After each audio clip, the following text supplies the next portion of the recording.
I'm going to call the Community Budget Forum meeting to order. Madam Clerk, can we have the roll call? Councilor Payne? Here. Councilor Osmer? Here. Councilor Smith? Here. Vice Mayor Pinkston? Here. Here. Mayor Wade? Here. Thank you. So tonight, we're going to get a brief budget presentation, and then we're going to open up for a public hearing. Mr. Sanders?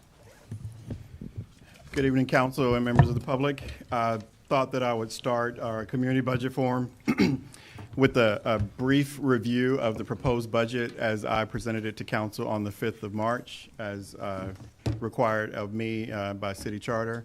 And the goal was that I would be able to give you the highlights for those that may not have necessarily heard and or followed up to this point, and then we will move into the public comment.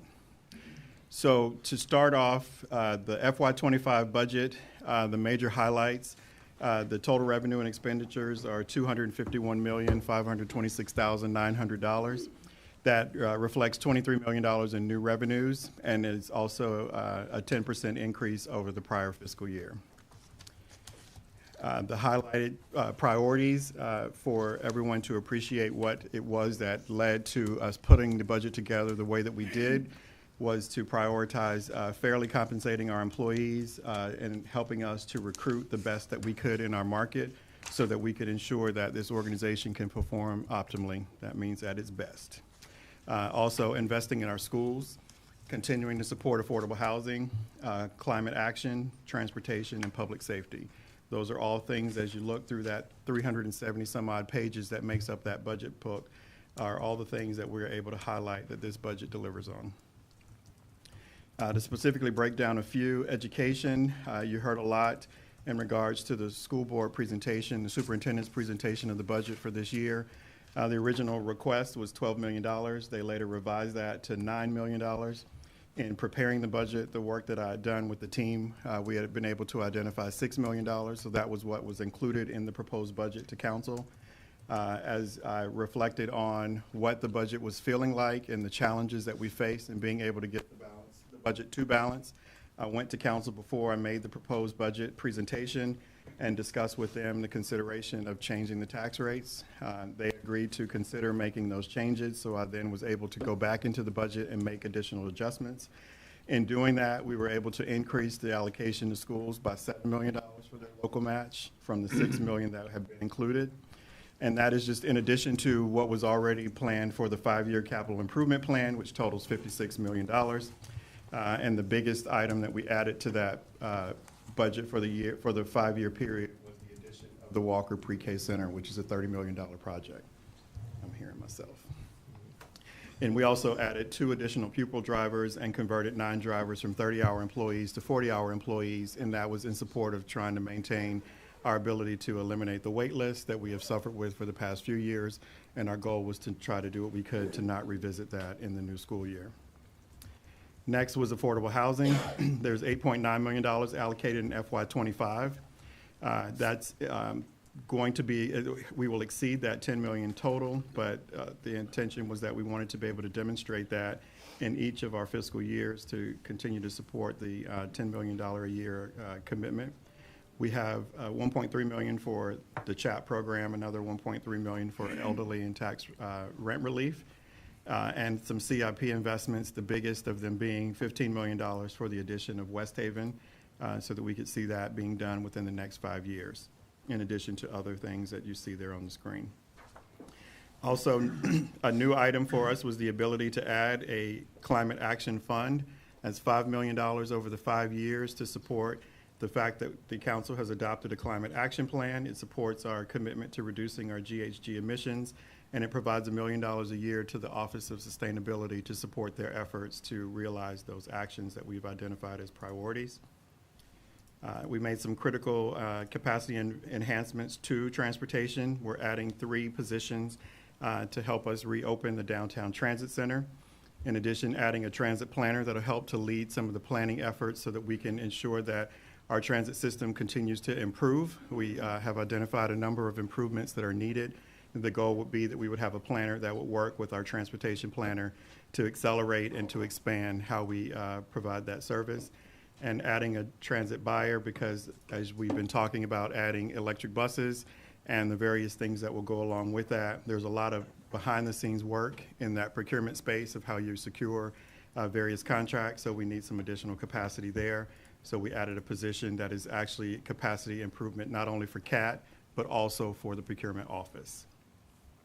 And public safety, we're adding support programs for alternative response, restorative justice, and gun violence intervention and prevention.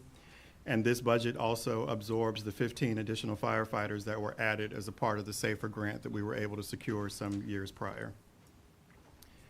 And then the last thing I just point out, just because I wanted to make sure that the public could appreciate that it is never easy to suggest a need for increasing revenue through taxes. But these are the revenue increases that are a part of this budget. Before I completed the budget, I also identified budget decreases that I was willing to commit to. These are some very tough ones that we're going to have to embrace as we continue to manage this operation. But I wanted to make sure that council could see, and I wanted the public to see as well, that in asking for the additional revenues, we were also willing to make some expense cuts. And these are significant cuts. We reduced millions of dollars in what we have been budgeting for what we pay or what we include in our budget for vacancies by reducing from the midpoint to the lower range of what we will pay means we're actually going to be hiring fewer people, because you don't really hire people at the lowest range. You tend to hire them at midpoint. We're also capping some leadership salaries, and we, in looking at this budget, I declined all new requests and limited FTEs as a possibility for making the budget balance. So again, I just wanted to demonstrate that we were willing to do that as well. And then the last slide is just to point out that this budget delivers on the priorities set by this council. My goal was to make sure that we could do what we could to bring forward as many items as we could within what we were given to spend, and that is what we were able to do. So unless there's anything else, that is the presentation that I have prepared for this evening. Thank you. I want to encourage the public, if you wanted to speak, the sign-up sheet is over here by the Girl Scout cookies, and so please sign up if you would like to speak.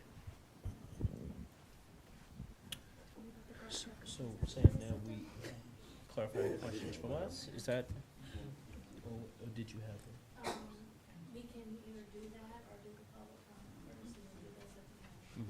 Did y'all want to have your questions now, hear from the public now? I'm fine with at the end. Up to, okay. So we're gonna let the public sign up, and then we will start with the public hearing. Do I have to officially kind of open and close the public hearing like we?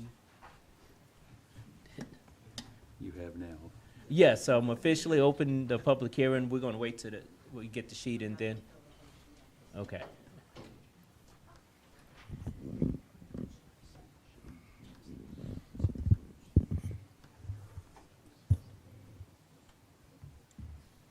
Thank you. Okay, so we ask that, again, this public hearing is pertaining to the budget, and when you come up over here, please give your name and your address, and you have 3 minutes. So the first name we have is Shannon Flanagan. Hi, my name is Shannon Flanagan, and my address is 5720 Oak Drive. I want to speak to you about CAT, the bus office. First of all, thank you, and for the CAT service. I love CAT and all of the bus drivers. I have a few special needs. I learned the CAT bus a little over 9 years ago, and I work at ACAC downtown. I have to be a great resource for me and a few others. I know many people who depend on riding CAT. I work at ACACLO over 9 years ago, I showed people the CAT app and how to resource it. I used the CAT to get to work, go grocery shopping, for doctor's appointments, to volunteer at Twice as Nice, and to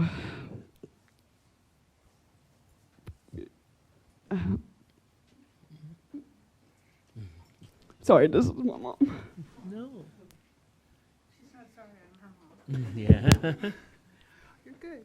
Take a deep breath. You're This is doing stuff you good. talk about all the time. Yeah. Okay, deep breath. These are our friends. Yeah. You're They're doing a here to great help us. job. Great job. Hi, Shannon. They're here to help us. Sorry, Did you say thank you? thank you. Thank you. I'm gonna go sit down. That's it. Okay, deep breath.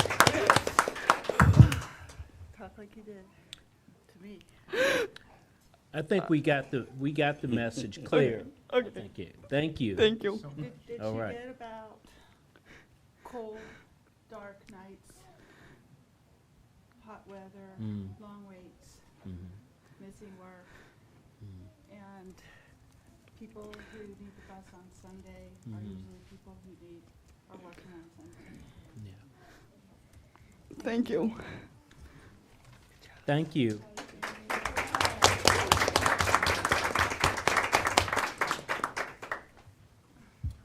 The next speaker is Pastor Liz Emery. Hey, Liz.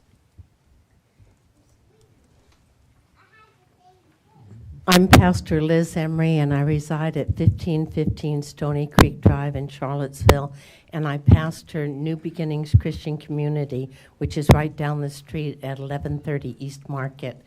And our church is especially open to alcoholics and addicts and people struggling with recovery. And because of that, we have many poor people in our church, and many of them depend upon the bus service, which is totally unreliable. Many of them complain that they have to wait an hour and a half in the morning. I have one person who works at Brown Cleaners and lives off of 5th Street Extended, and she needs to catch the 6:30 bus in order to make it at 8 o'clock in the morning at Brown Cleaners, which is on Preston. And she has to transfer, and often the bus comes too early. It'll come at 6:15, and she misses it, so she has to wait till 7:30 or 8 for the next bus and arrives at work late. I have another member who's Nigerian and who is a postdoc working in diabetes research at the Fontaine Medical Research Center of UVA, and he lives on Barracks Road, and he has to come to get the bus, and often he has to wait there for half an hour, 45 minutes, because the bus can come any time then, and then he has to go in and transfer, and it can take him an hour and a half to get to work and back.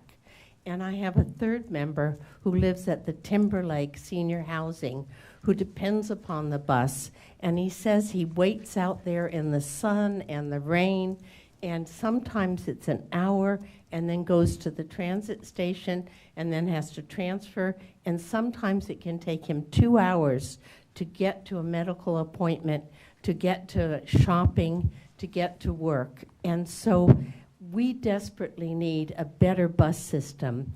We have 59 bus drivers, and we have 6 buses sitting idle at our CAT station on Avon Street. And we need all of those buses. Our people can't spend 3 hours a day just trying to get to work, which is within 7 miles of them. Because the buses are so unreliable, there's so few of them, and it takes them so long. So we urge you, and I represent Impact here, we urge you as Impact and the 26 congregations in this community to fund 11 more bus drivers and get those 6 buses up and running so that we can help all the people in our community get to work, get to their medical appointments, and have a good life. Thank you. Thank you. The next speaker is Suzanne Bailey, if I read it. Yeah. Okay. My name is Suzanne Bailey. I'm at 231 Monte Vista Avenue in Fry Spring, where I've lived for the last 31 years. And I'm also a longtime member of IMPACT, which is the interfaith movement promoting action by congregations together. On behalf of IMPACT and myself, I ask that you make improving the Charlottesville area transit system a priority in the budget for fiscal year 2025. The need for a better functioning public transportation is threefold.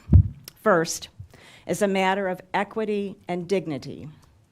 Area residents who must use local bus service because they do not own a vehicle should be able to rely on the system to get them to work, medical appointments, shopping, worship services, and other activities in a timely manner. Second, as an environmental matter, area residents should be able to rely on public transit in order to get them out of their cars and breathe the improved air. Third, since federal funding is based on ridership, we need to reverse the decline in ridership due to the unreliable service in order to maximize funding. After speaking with transportation experts, city officials, the Amalgamated Transit Union, and members of this council, IMPACT has learned that a simple first step toward improving bus service and increasing ridership would be to reduce average wait times on the two most used CAT bus routes, routes 5 and 7, from 30 minutes to 15 minutes during peak travel times. IMPACT's request for meeting this goal is quite modest. Increase the number of bus drivers budgeted from 59 to 70, and ask the city manager to direct CAT staff to deploy 6 new buses, all of which we understand are sitting in city lots right now waiting to receive CAT branding and radios by September 1st of this year. At the IMPACT rally held at the Church of the Incarnation on February 26th, Councilors Payne and Oshrin committed to taking action to achieve these steps toward meeting the goal of reduced wait times on CAT routes 5 and 7. We ask that Mayor Wade, Vice Mayor Pinkston, and Councilor Snook join in this commitment to fund a more functional public transit system. Finally, speaking solely for myself, I acknowledge that there is no free lunch. The current property tax rate is considerably lower than it was when my husband and I purchased our home in 1993. I accept my responsibility as a taxpayer to provide necessary funding for the good of the community and support an increase in the property tax rate. Thank you. Thank you. I'm going to get Brian to help me with the nickname. Actually, no. Is that Josie Fleischman? Did I get it right? Josie Fishman, I'm sorry.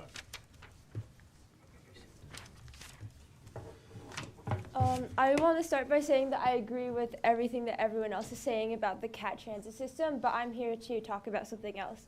So my name is Josie Fishman, and I'm a member of the Green Bacon Environmental Club of Charlottesville High School.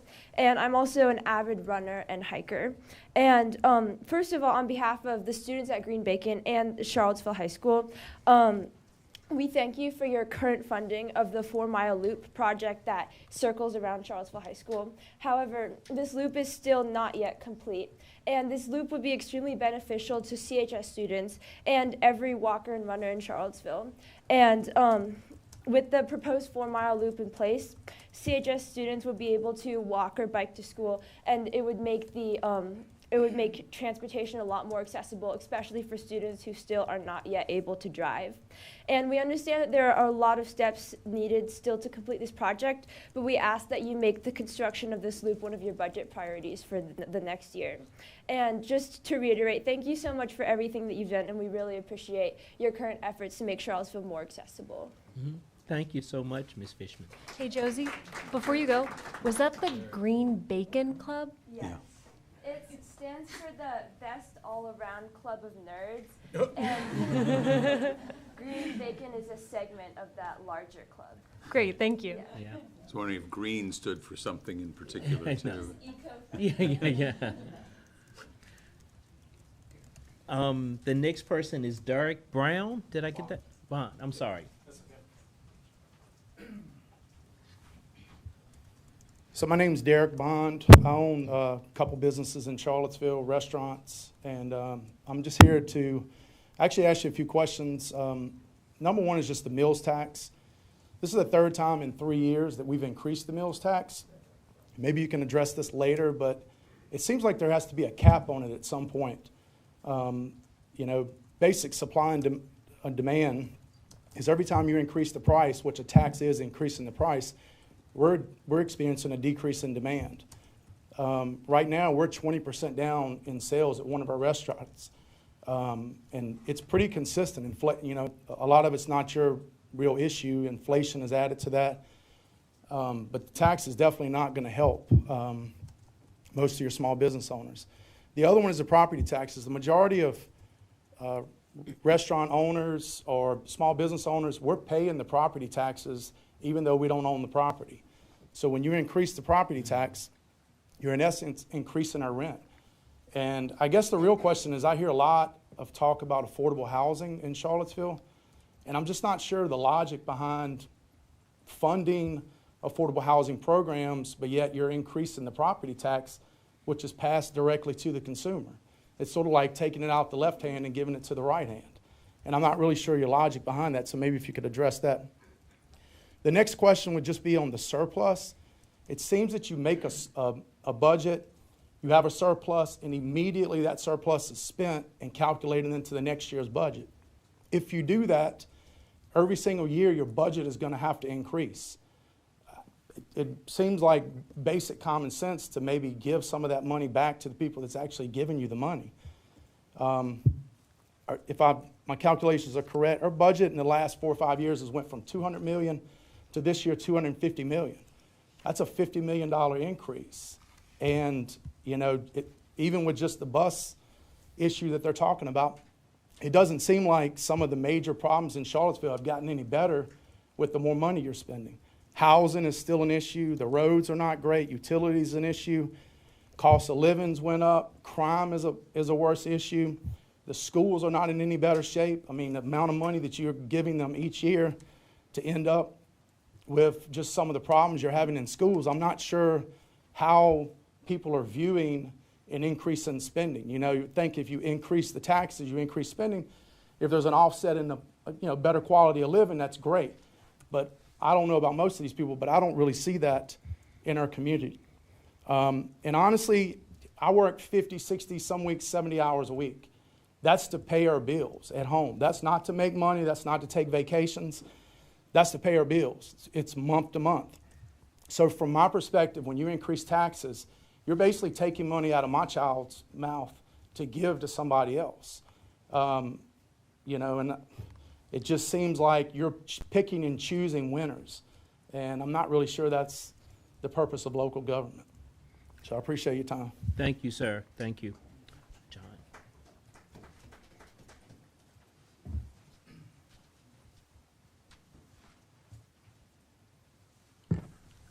Good evening. I'm John Santosky, 2421 Sunset Road.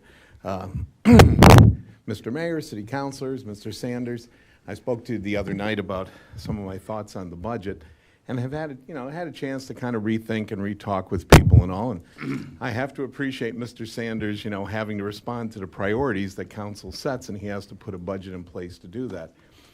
And at the end of the day, if raising taxes in these categories is the best way to do it, that's what we have to do. I think the woman here who spoke about, the tax rate having gotten down a bit, yes, it has gone down a bit, but I'd also say at the same time our assessments have all gone up over the last 30 years as well. So, there's kind of an offset in some of that, but we do need to put the monies into our schools. We do need to put the money into our transportation system. When I was on the Planning Commission, one of our members, Kurt, had done this whole study about bicycle, car, walking, buses. And by far and away, the worst way to get around the city was by bus. You could walk from point A to point B quicker than you could catch a bus, because you would have to do, as somebody pointed out, transfer, do something else. And basically to get to from Fry Springs to some other place in town could take you an hour and a half to 2 hours. So I really would appreciate that we put more funds into that. What I wanted to mention to you, though, and I think the gentleman before me kind of alluded to it, is that take the money you need and address the priorities that you think the citizens and all and you folks feel are the most important. But at the end of the day, when the end of the year comes and a surplus shows up, take what percentage you need to off the top of that, like you would for any other business that has to show a profit. But it'd be really great if the citizens and the business owners and all had some of that money sent back to them to say, hey, look, we didn't need all of this money. We met our priorities that Mr. Sanders set, and here at the end of the day, we're not going to bank the money for something that we're still thinking about next year. We're going to send it back to you, and then we can come back to you next year as we're putting the next budget together and say, here's our priorities again, and this is how we're going to try to meet it. I think that one of the things that people get upset about is that we do have these surpluses that show up at the end of the year, and it feels like it's a blank check that could be written for whatever council members are on the council at the time, what their priorities are. So I guess my thought to you is spend what you need to spend, tax what you need to tax to meet the priorities that you've given Mr. Sanders, give him the ability to do his job. But at the end of the day, remember that the folks who are helping to pay for that would like to see something come back to them if you don't need to spend all that money on those priorities. Thank you. Thank you, sir. Kevin Lynch?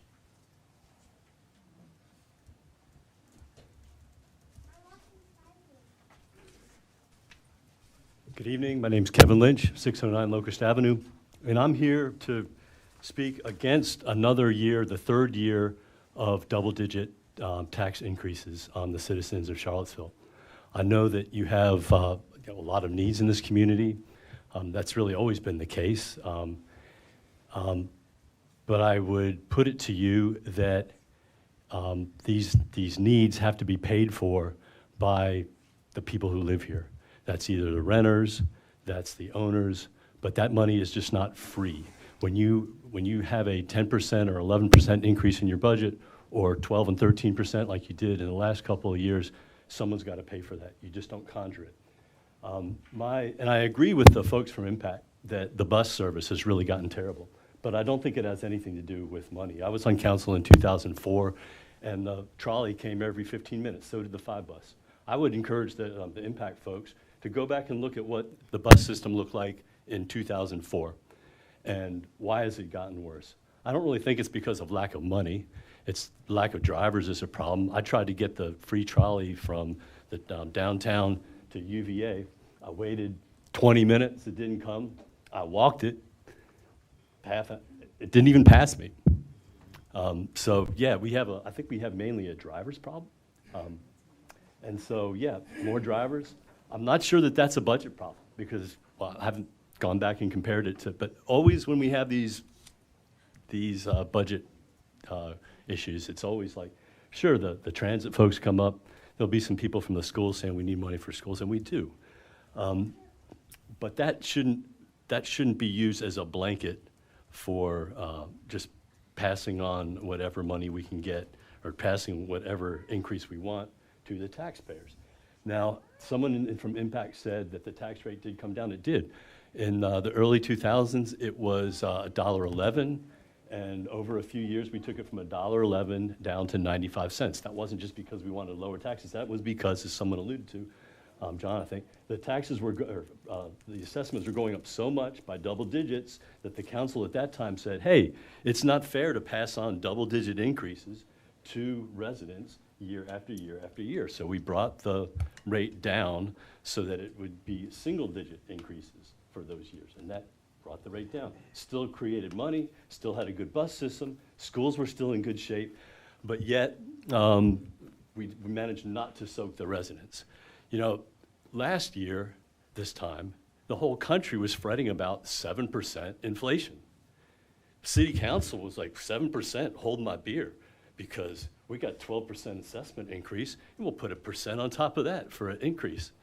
I mean, how much more do you think we can take? All I'm asking you is to remember that you are not a general diversified services company. This is a government. You can't just get more customers. We're the only customers. You're like a company that decided to make more money by just raising the price, jacking the rates. That's what you're doing. You can live within your means. I know it's not easy, but it's possible. And I think, I mean, unless somebody hears a money tree and would like to be shaken, we would appreciate keeping it to, maybe high single digits, but single digit increases. Thank you. Thank you, Kevin. Emily?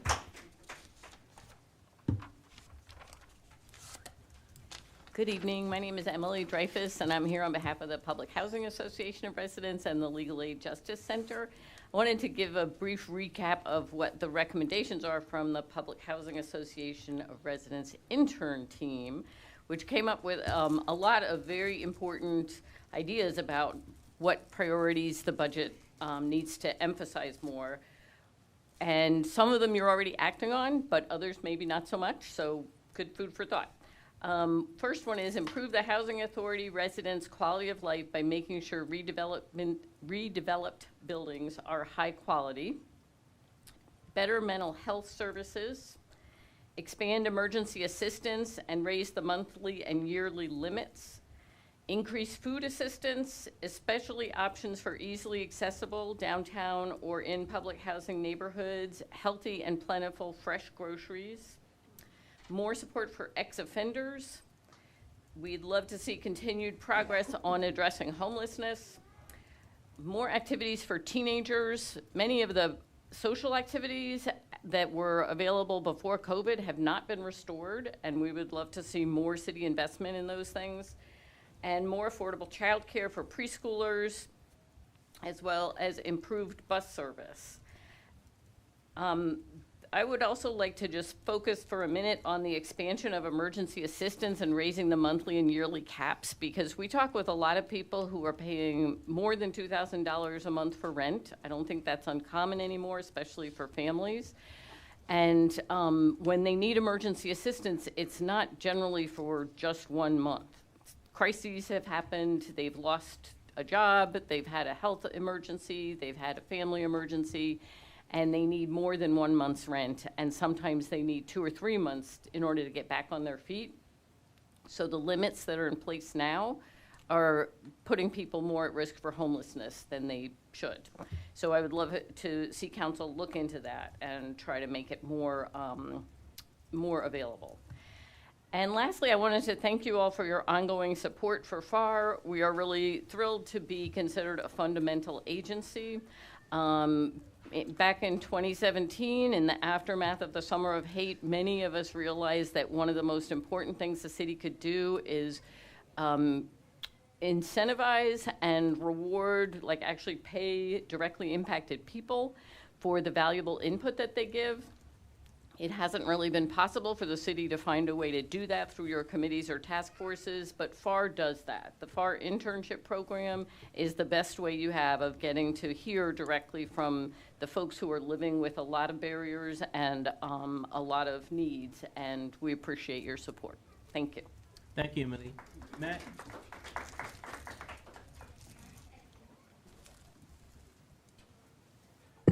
Good evening. My name is Matthew Gillikin. I'm a resident in Fifeville and the co-chair of Livable Seaville. I want to express support for this budget, Mr. Sanders and City Council. It's not perfect, but it's a step towards addressing the priorities that we have said we have as a community: affordable housing, nice parks, good schools. Probably could use a little more money towards some sidewalks, but we'll get there. I think it's been interesting to hear a few history lessons about the last 20 years and how those do or don't connect to this budget. The city councils and the city leadership in the early 2000s and 2010s, because of the reduction in tax rates, didn't have the money to renovate Buford, failed to redo the Belmont Bridge, didn't spend any money essentially on renovating public housing, didn't renovate the library, didn't renovate the courts. There was some good parks projects, I'll say. But now we're having to make up for lost time, didn't renovate the jail. We're having to make up for projects that should have been done 15 years ago, 20 years ago. Plus, we're having to do projects that need to happen in the present and moving forward. I get that these is a series, complicated series of decisions that you'll have to make around revenue and expenditures. But the reality is we're behind on what we need to be doing as a city, and we're also behind on compensating our workers. I'll give one example that's actually not captured in this budget. How much do you think an instructional assistant in the city schools makes? Let's say one with 20 years experience. $29,000 a year. Those are some of our most valuable community members. They take care of our kids. If someone's been doing it for 20 years, they must be pretty damn good at it. Instead, we're paying them $29,000 a year. They should easily be making $40,000, $45,000, or if not more with that. That's not even addressed in this budget. That's something that's going to be addressed in next year's budget because those people are organizing for collective bargaining with the city schools. I want to express a couple things that I'd like to see. More sidewalk funding, more ADA funding. Staff has said they have capacity for that. Additionally, if we're going to have a transit system that works, we have to have 11 more bus drivers. That's just the fact of the matter. If we're going to get to having a functional bus system, we need more drivers. There seemed to be some confusion about whether or not bus drivers get paid. They do have to get paid in order to exist. Mr. Lynch. And in terms of revenue, we need to find more revenue sources. UVA needs to be paying more. They should be investing in their own employees and their employee families through the pilot program. We need more building, and we need more neighborhood scale commercial to bring in revenue through that. Thank you very much. Thank you. Sullivan McDonald? McDowell, I'm sorry.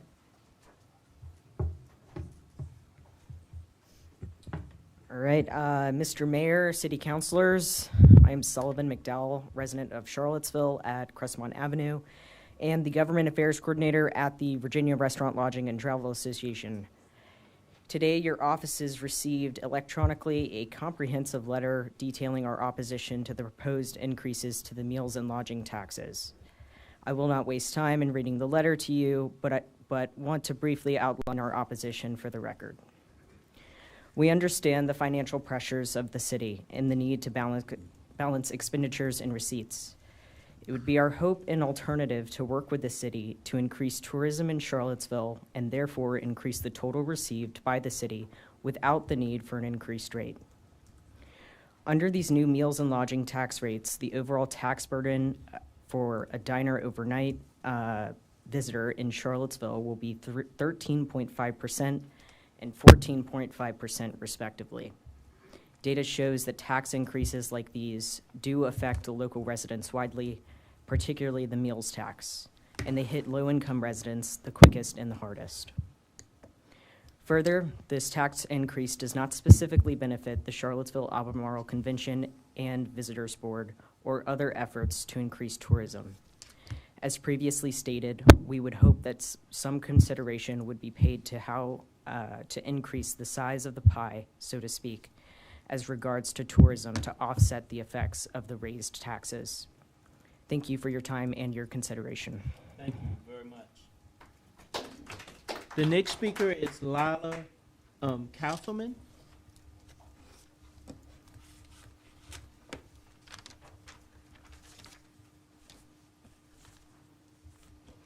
Hi, my name is Lila Castleman, and I'm another member of Green Bacon at CHS. First, I want to thank our City Council for funding all the existing greenways, trails, and paths in Charlottesville. I and the rest of Green Bacon, we're so grateful for all the natural spaces in our city, which we all use regularly. But while we recognize that we're fortunate to have many trails and paths already, I believe the proposed 4-mile loop would be very beneficial to our community. The proposed plan would provide a more accessible avenue for thousands of residents in the area, many schools and a lot of businesses. And we think that this path would help kids who bike to school like I do, or adults who bike to work, have a safer and more protected route to get to their jobs. This greenway could also have obvious environmental benefits of low greenhouse gas emission transportation. And finally, we think this route could increase people's outside activity and recreation options. We at Green Bacon ask that the council make funding the rest of this loop to connect the existing parts of the Greenway a priority in the budget. We've heard a lot about the CAT bus system, and we think that there are a lot of cases where that is the only option for people, but we think that if there's an option to bike or to walk, that could have a lot of really big benefits that the buses just simply can't have, and could be a better way for people to get around the city. So thank you. Thank you very much. That is the last person that we have signed up. Would anyone else like to speak on the budget, please? Okay.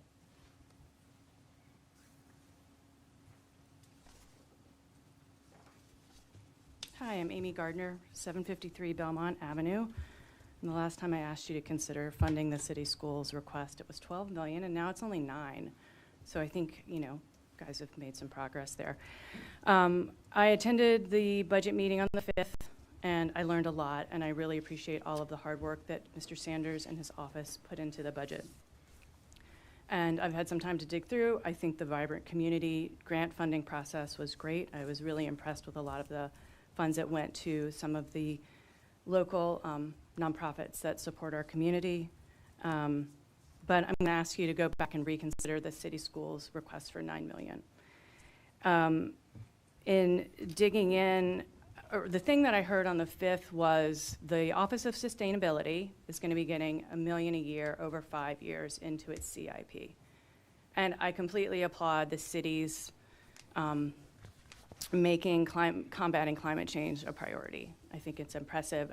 I think the list of priorities that you have handed the city manager is long and robust, and I worry that in doing so, you start to spread things a little too thin. So we know that the shortfall right now for the schools has to do with the LCI, right? They're using numbers from 2021. It was the pandemic. Student attendance was down. The next time it's computed, attendance is going to be back up.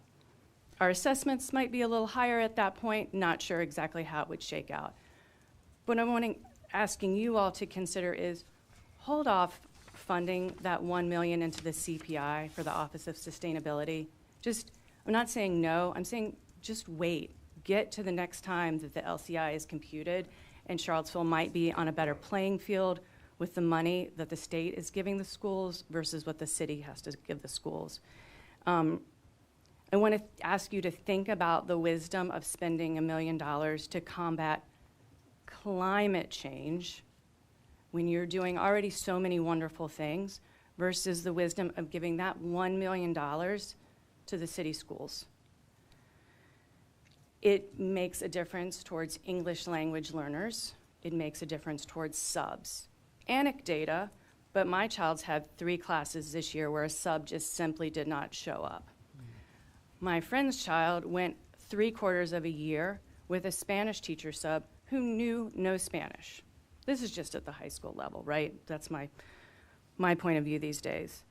Math and reading specialists. We have so many more immigrants who are making our city incredibly vibrant, but we have to educate them. What I alluded to when I spoke to you the last time was if we're not taking care of these kids now, we're kicking the can down the road, we're going to create a bigger problem. We didn't take care of the Belmont Bridge at that time. It was an $18 million project. Now it's a $38 million project. So I'm saying just let's prevent problems from happening. You're going to get there with combating climate change when the state starts giving the locality more money for schools. But at the end of the year, if you have given the city of Charlottesville $1 million towards combating climate change versus giving the schools $1 million, I just want you to think about where that would go. Okay. Thank you so much. You're welcome. Thank you for the time. Yes. Is there anyone else here that would like? Natalie, was Bacon at Charlottesville High School when you were there? I can't remember. If it was, I didn't know about it. Okay. So I don't think so, because it sounds like something I would have been Yeah, into. Gabby was part of it. It was cool. They didn't have green bacon, but I'm sorry. You're please. good. Green egg and ham. My name is Celia DeVoe. I live at 1020 St. Clair Ave, and I am another member of Green Bacon. And I live in the Locust Grove area, right by the Rivanna, about a 2-mile stretch of trail right by the Rivanna River that is paved. And I know that growing up, that trail was like such a great thing to have near me. I remember like going and biking with my mom, walking down it to the playground where I could hang out. And it was just a really great like thing to have available. And I think that the extending the 4-mile loop would really provide that benefit to a lot of other people. Just like making like outside recreation much more accessible and giving just that opportunity to a lot of people who do not live in an area that already has it. I think it would also really help with transportation, especially to CHS. It is running by there, because I know that both me and my sister have biked to school, and it is just, it's, I'm sorry to say, but it sometimes feels pretty unsafe just going on the big roads on your bike. And what you guys have done with the 4-mile loop so far has been really amazing, and I think that extending it would be really great for a lot of people. Thank you. Thank you. Is there anyone else that would like to speak on the budget? If not, I will close the public hearing, and so I think, Chrissy, you're going to go through some slides, and then we can ask questions. Okay? We had a couple follow-up items from last week.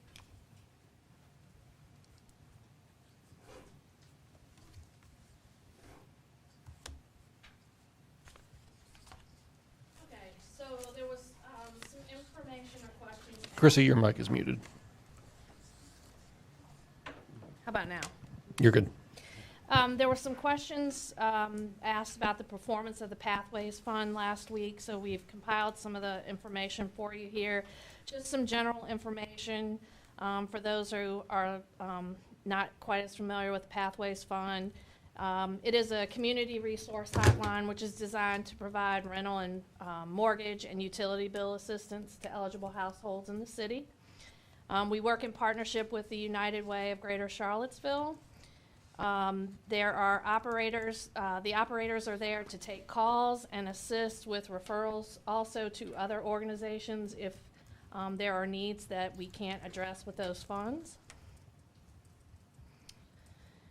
Since July 1 of 2023, the hotline has met 892 requests for assistance, totaling just over $770,000. Of those requests, 211 were for assistance with utility bills, which amounted to almost $120,000. And 681 of those requests were for assistance for rental and mortgage payments, which we have dispersed to date $650,363 for that. 92% of the residents served were noted as earning 0 to 30% AMI. And of the residents who received the relief payments, 74% were black, 15% were white, 5% were Asian, and 6% did not report. The average payment for a request is $741. There are 2 operators, 1 administrative support staff, and a program supervisor who support this operation that are part of this budget. Any further questions on that before we move to the next piece? So are those staff that we pay United Way, or are they actually in DSS? So Ms. Graves is online. If you have further questions, I will take that one. So the staff on this bullet are actually city staff. Okay. That's the extent of my expertise, though. We'll call in her for other questions. So what is the limit that a resident can request in a calendar year? I think it's 2,000. I'm going to stop sharing so that Misty, can you chime in?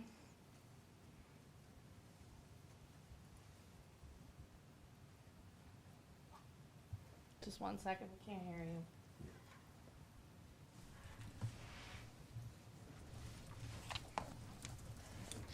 Yeah, Mike, I think that's what I recall. I think it would be good for the public to hear it as well, to, you know, just in case we.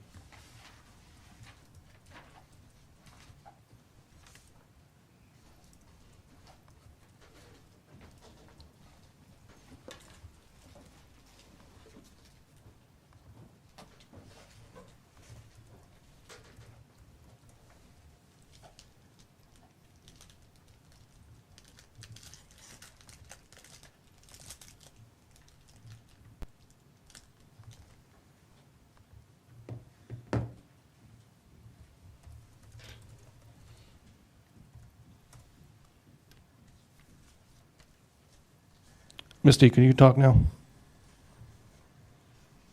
Does this work now? There you go. Yes. Great. I was just typing my notes to actually so she can speak for me. Currently, the way that it's operating, it is a maximum request of $1,000 per month, and it's a max of $2,000 per year, and a $10,000 max lifetime. We're moving towards doing some more referrals so that folks can have some additional supports outside of our agency to be able to respond more holistically rather than these one-time emergency funds. Thank you. You're welcome. Okay, so I think there's any other questions on that, the next?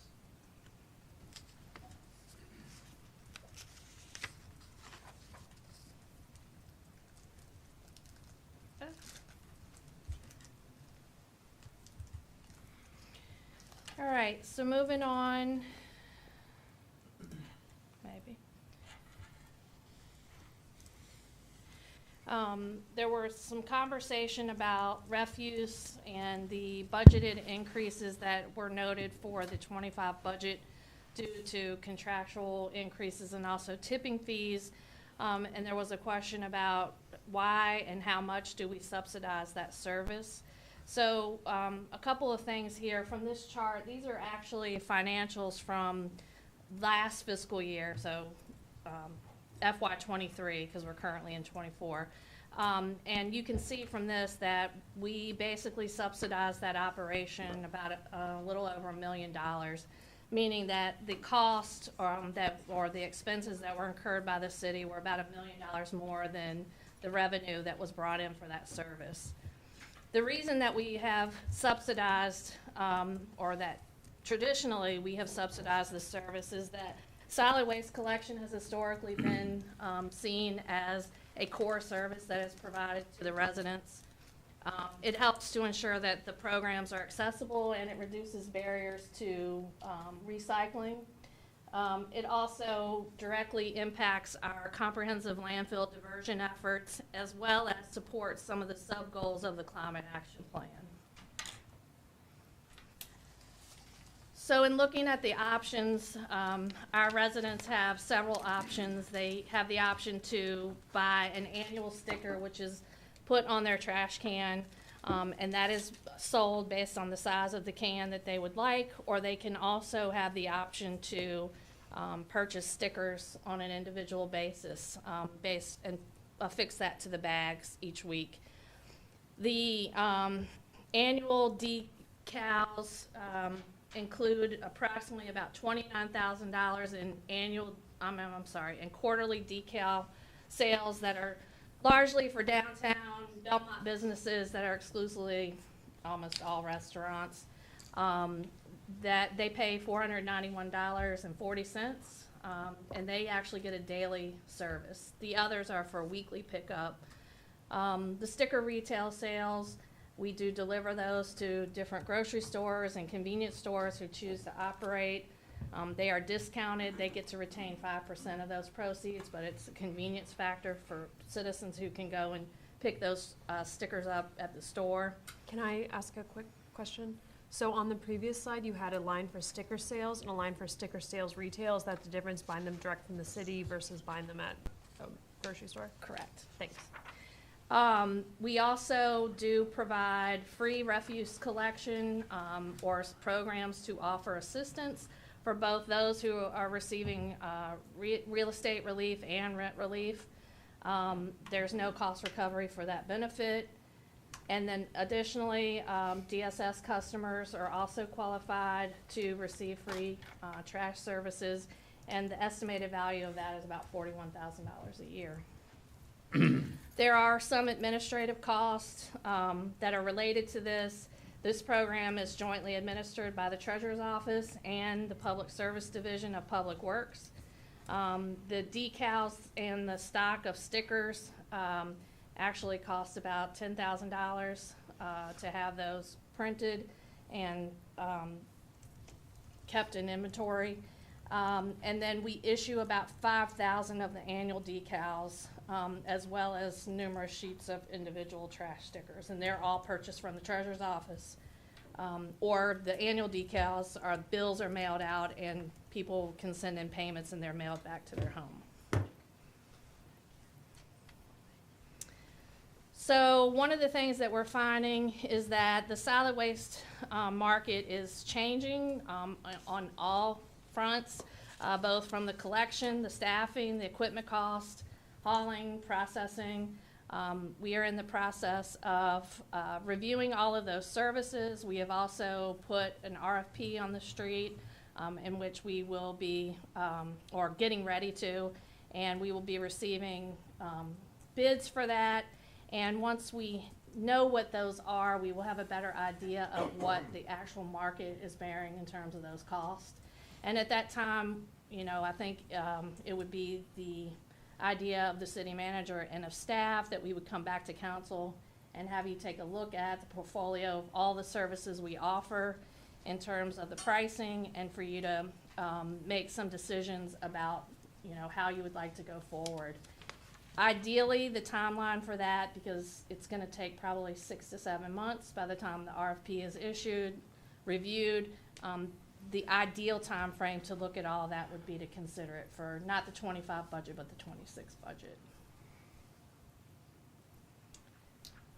Sorry, the time frame to look at the Any RFP? changes, no, not the RFP, but any changes that you would like to offer in fees, services, those kind of things. It would basically, because many of those wheels are already in motion for July, is just around the corner. I'm not sure there's enough time to do it well for an impact for the 25 budget. So for example, well, so the stickers don't have the price printed on them, right? They do not. So if we did change the price, we wouldn't have to reprint stickers. That is true, but we will not know what a new price is until probably roughly January, because by the time the RFP is issued and those things. So if we were to increase the price now, it's very possible that we might need to do it again in January. And what's the thing that's wrong with that? It's your choice. So there's no like glaring negative to that that we're not aware of, other than we just have to do it twice. Could you go back to this slide, the first slide you had up? I'm sorry, I interrupted you. Yeah, was that? This slide? Is this the one? Yeah, you wanted? would you have another thing you wanted to Well, say? no, I was just checking to make sure that there's not like a thing that we don't know about that would cause some kind of problem if we did say, let's just raise each sticker $1 tomorrow. I think it's more of the idea that we don't know exactly what the cost, I mean, we know what our costs are today, but we Right. don't know what the new costs will be. Sure. And if you're looking to do a different complement of services or to offer other alternatives, there's not enough time to do that well. Right, but if you're just looking for a price increase, if that's your question, there's you're nothing correct. holding us back. Yes. Because we do know we do know the amount at least that we're subsidizing. Correct. So. Yes. Yeah, I can appreciate everything that you're saying. You're trying to be thoughtful about how you do this, the market's in flux and so on. But, I mean, do we know historically how much we've been subsidizing this over the last few years? I don't know exactly, but Probably not to the tune of $1 million, but probably. I'm not sure. It's been fairly, I would say it has always been a subsidized service, but whether it's been $1 million, I can't tell you without looking at that for sure. Yeah, I mean, I'm just speaking on behalf of this household. My spouse spends a ton of time sorting our garbage and doing all of those things, and has gotten it down to a very small amount that we actually have to pay. I can certainly see the value in subsidizing folks on DSS and the other rent relief. And I'm not saying that, we double everything, but I just think this is like something we could immediately address where we are now. Not close the whole gap, but maybe close half the gap. I'm not sure. Maybe we have a campaign called Trash Cans or Schools or something. I don't know, but and I don't want to simplify something that I know is complicated. But my guess is a year from now we're going to be talking about this, and the gap is going to be even more because we've gone back out to the market, and they're still going to be high. So. I don't know. I don't want to take a hatchet to this, and some sort of populist knee-jerk reaction, but this seems wrong to me. I mean, I don't feel like we should be subsidizing people's trash. People can learn to recycle. If we had to subsidize something, I'd like to subsidize something like brown bear composting or some service like that, which has a climate impact as well as, diverting things from the trash, from the landfill. So I don't know, maybe this is something we could work on and roll it out as maybe a cost savings mid-budget. I know you've got a lot on your plate. But basically, we're talking almost, I guess a year from now, we would make a decision. Between now and then, we'd be losing this kind of subsidy, and then, I don't know. I feel like this is something that we should address more quickly than wait. So before we go on, so I just want to, it sounds like we got two counselors at least that wanted to look in that one. Maybe, did you want to say something? I just have a quick clarifying question. Do these numbers include recycling, or is this just trash? So recycling we offer for free. It is the curbside recycling is in the expenses. That is part of what we are subsidizing as an incentive for people to recycle. So it looks like just over $1 million for the trash, just under 500 for the recycling. And what are tipping fees? Those are fees that we have to pay at when the trash is taken to the transfer station. Okay. So, I just want to echo real quick kind of what both of you have been saying, where if we are going to revisit this in a year and suddenly we have to step up by $2, well, wouldn't it be nice if we had stepped up $1 today and then $1 then, and we're already kind of halfway there and it's less of a jolt, possibly. And then we've gone a whole year already having that money in our pockets. Lloyd and Michael, what are your thoughts on this? To increase it now? My first thought is that one of the things that distinguishes a city from a county is garbage pickup. Some of us are old enough to remember when it was for free.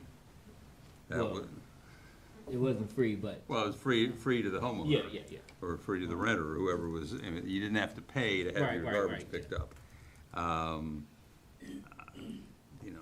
It's, whatever we end up doing, it's not gonna be $1. If you wanna make any serious dent, you're gonna have to, just as I kind of do a quick analysis here, you're gonna have to if you want to eliminate the subsidy, you have to basically double the amount we're charging for all garbage pickup. So I'm just trying to, I'm not a fan of that. Giving staff some direction as to whether it's something to do kind of now or wait until January 2025? Michael, did you want to chime in? Yeah, well, in terms of looking at it, I think everything is worth looking at and considering. I would be interested in knowing, because I have no idea what it is, what, say, each dollar increase translates into in terms of revenue for the city. Again, I think almost everything is worth exploring and looking into and having more information in the context of where we are in our budget. I will say I have a concern, certainly if you're talking about something like doubling the rate. I just have a concern that I would imagine that this is a very regressive form of raising revenue. And certainly if you're talking about doubling the cost of decals, I mean, for some people that's going to be a meaningful impact and just make their quality of life and cost of living meaningfully worse in a very concrete way. And I have that concern, and my default is that I feel like there are things we should look to cut or raise before moving forward with something like doubling the cost of decals. I would just add, I'm sorry, but just one thing in terms of thinking about cost increases is that by being able to subsidize some of these rates for our residents, it makes us the more attractive choice. As you continue to raise rates, you then open up to competition for other private haulers, which then it's not sure how those numbers would work out. It's not a one-to-one, because as we become more expensive, somebody else may be more attractive. So what the numbers may be today might not be what it would turn out as we continue to raise those rates. And then, you know, if it is our intent to, you know, work on landfill diversion things, to make recycling free, to work on composting, we now are losing a little bit of our leverage because you've got a whole nother pool of people to deal with who are offering that service. So just food for thought. And I would say there's a definite distinction between doubling a rate that is $1.05 versus doubling a rate that is $94.50. So a sticker, doubling that is a totally different financial impact than doubling a yearly gallon decal. And so I would be more comfortable with the sticker rate changing. I mean, the people who use stickers are generally the people who produce less trash anyway, so they're not going to be using them all the time. So hopefully it wouldn't be such a financial burden to make a huge impact on your overall budget. But then it would collectively make some difference for us at a larger scale. I'll just note, looking at the math, if we were to double the retail sales, if we double the price of the stickers sales, that would not balance this budget. We would have to quadruple it. And I'm Sure, not it wouldn't suggesting balance that. it, but it would get I'm us. saying, let's do it 20%, 25%. I mean, Yeah. I'm not saying It do it all at makes- once or makes a even dent. eliminate it. Yeah. Maybe there is a socially justified reason to subsidize trash. I mean, I think there probably is. It's a policy question like anything else. But $1 million seems excessive to me, and it feels like if we could claw back a quarter of that, that would be fantastic. So we can look at that. So is that to say that you're interested in looking at the sticker prices and leaving the annual decals alone? I mean, I think it would be worth coming up with like a model or two where what does it look like if we double the sticker prices and add $1.50 to each decal, or, you know, I don't think any of that is I hope that isn't particularly onerous. Adding a couple of bucks to the decal sales gets you $15,000, roughly. Better than a kick in the head. But it's not the panacea. Sure, but it's, you know, it goes towards cutting some gaps that we've got. And then if and when it does change later, it's not as big of a jump. So I think, I'd like to see a dent in it somehow as well. So I think that if you could look at, yep. Okay, any other questions on that? If you could, Chrissy, go to the next topic.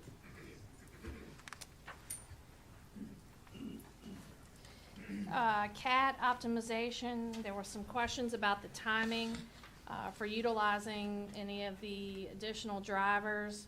As Mr. Williams has spoken about, it takes about 4 to 5 months to get, once a driver is hired, to get them trained. And so if these new drivers were approved as July, ideally they would all be trained by the end of December, and the new service enhancements could begin in January. There was an additional question about, do we have the vehicle count needed to support the additional drivers? The 30 buses that are needed to implement phase 2, I'm sorry, there are 30 buses that are needed to implement phase 2, and CAT is developing a plan to have 32 buses available for service within the next 8 months. Now, are these numbers additional or simply bringing the total up to 30 or 32? Mr. Williams is on. I'm going to let him answer.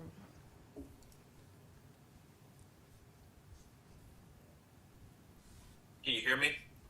Yes. Yes. You can hear me? Yeah, we can hear you. Okay, thank you. This is bringing our total numbers. We have 40 vehicles in our total fleet. It's making 32 vehicles available for daily service. And what is the cost likely to be if we were to do that? Is that an additional cost? That's something you've already got built into the budget that we've got here? So this is really using our maintenance money that's in our budget a little bit more efficiently, and see if we can squeeze out getting some of the repairs done on a faster scale. So we'd be able to have 32 vehicles ready by the beginning of the year. Or about within 8 months, I'm sorry. Is that without any significant increase in funds needed? That's without any significant increase in funds, that's correct. And if I know you answered this for us last week, but to go from 59 drivers to 70 drivers, how much more is that per year? I do not have that number. Chrissy, do you have the? 70 was the second scenario, right, Garland? The first, so we gave you two numbers. The first number was getting us to 70, and then the second number was getting us to 82, which got us to the optimal preferred number. The 70 number, though, was the first. 70 drivers, 836,000. And Correct. is that built into the current budget proposal, or is that additional? No. Okay. So to do what folks are asking us to do would require that $800 and some thousand. In addition, yes.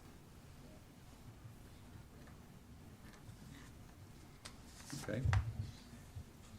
Any other questions from Mr. Williams? If I could, Garland, would you speak, I just want to make it clear, the reason for the 6 buses sitting at this time? So when we order vehicles, it is hard for us to predict when we are going to get them on property. So what happens is we get queued up. When we get the delivery, then we have an opportunity to get the equipment used to make sure our AVL system, which means allows us to track the buses, and everybody else would be able to see where they are when they use their app. And then the last piece is the radios. If you remember, the city transitioned to a new radio system. The two types of radios that were selected did not meet the Buy America provisions for FTA. Therefore, we couldn't use our normal FTA money to purchase the radios. We I made a request to the city manager to use a portion of the rollover money to allow us to buy additional radios. You have done this for us in the past. I think the last time you did it was our first allocation about a year ago. So this one is bringing an additional set of radios on board, 11 of them. When we get those 11 radios, we have put a purchase order in. We are just waiting for Motorola to tell us when the exact date for implementation. What happens is we buy the radios. They have to program them and put them together, and then they ship them to the local distributor, and then they install. So that everyone appreciates that, that's a part of the lead time in preparing a bus before it's deployed. So that is not any indication of our not knowing what we're doing when it comes to bringing on new buses. Just want to make that clear. So we do not have the radios on site now, or No. we do have them? We're waiting, they're at the radio shop. So we have given, you gave us the opportunity, which means we created the PO. Motorola, once they get the PO, then they start programming the radios. That takes 3 or so weeks. And then after that, then they schedule, not on our timetable, they schedule when they will send out the team to do the installation. And it's all paid for, so it's just timing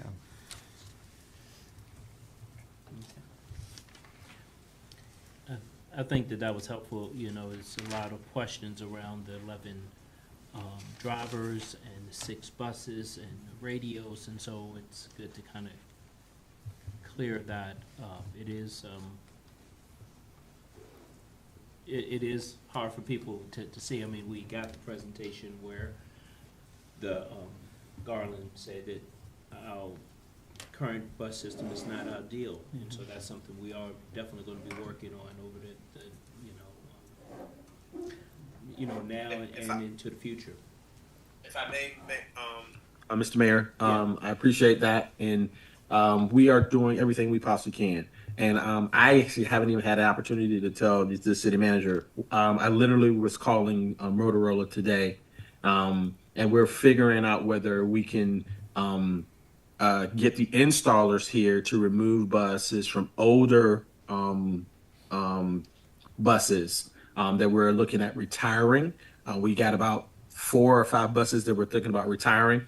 So therefore, if we can do that, we can remove those radios temporarily because those radios are old. But they will suffice for us temporarily to allow us to get the 6 buses up and running as soon as we possibly can. If we retire 4 or 5 buses and then get 6 buses out there, we have a net gain of 1 or 2 buses instead of a net gain of 6 buses. We have the 4 or 5 buses that I've talked about. We do have 1 spare. We're going to use that spare also, so we would have all 6 buses up and running.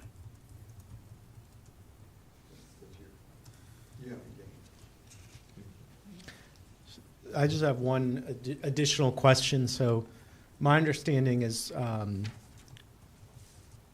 the full amount of drivers is needed to implement the transit optimization plan. And am I correct in my understanding that fully implementing that plan, all that would do is return us to what service used to be before the pandemic? So it's not even an improvement in service. So is my understanding right that even if we added 11 drivers, we still haven't even matched service from where it was pre-pandemic? So 11 drivers to 70 gets us to the pre-pandemic level. Okay. Okay, so then above the that 80, is an improvement. Yes, the 82 drivers, which is the optimal, gets partial phasing in of enhancements that are identified in the optimization study. And that's helpful because I think it's just striking that even with those 11 additional drivers, all we've done is return to what the previous baseline used to be. And I know everyone's aware of this, but I just say for the community that since 2015, the ridership has declined 52%. So if we're serious about a transit agency with any level of functionality, I mean, the 11 drivers are like your most basic foundation for that, whenever and however we get to that number. Otherwise, the transit system is not going to be what it needs to be. So, Sam or Chrissy, how does the collective bargaining with the transit fit into this? Won't that not assure, but won't that stabilize the employment, the numbers, the vacancies that we have there? Well, that's the desire, but it does not come with a guarantee. What happens when you implement collective bargaining is that your competitors in the market usually react. So when they see that a contract has secured a higher wage for their peer, they're automatically, and I can tell you, they're already planning for improvements to their own salary packages to try to mitigate the loss that they might expect as a result of our having a bargained contract that could generate a pay at a different level. So there's a tug and pull on all of this that is still about balancing. So we'll have to see, and that's part of the process for when you implement collective bargaining, is that you look to see what does your market do and reacting to that. Because usually the contract is not meant to be the top of the market. That's why it's a negotiation, and that's why most processes end with everybody walks away and nobody's really happy. Am I correct in understanding, though, that the total number of drivers used to be higher before the pandemic?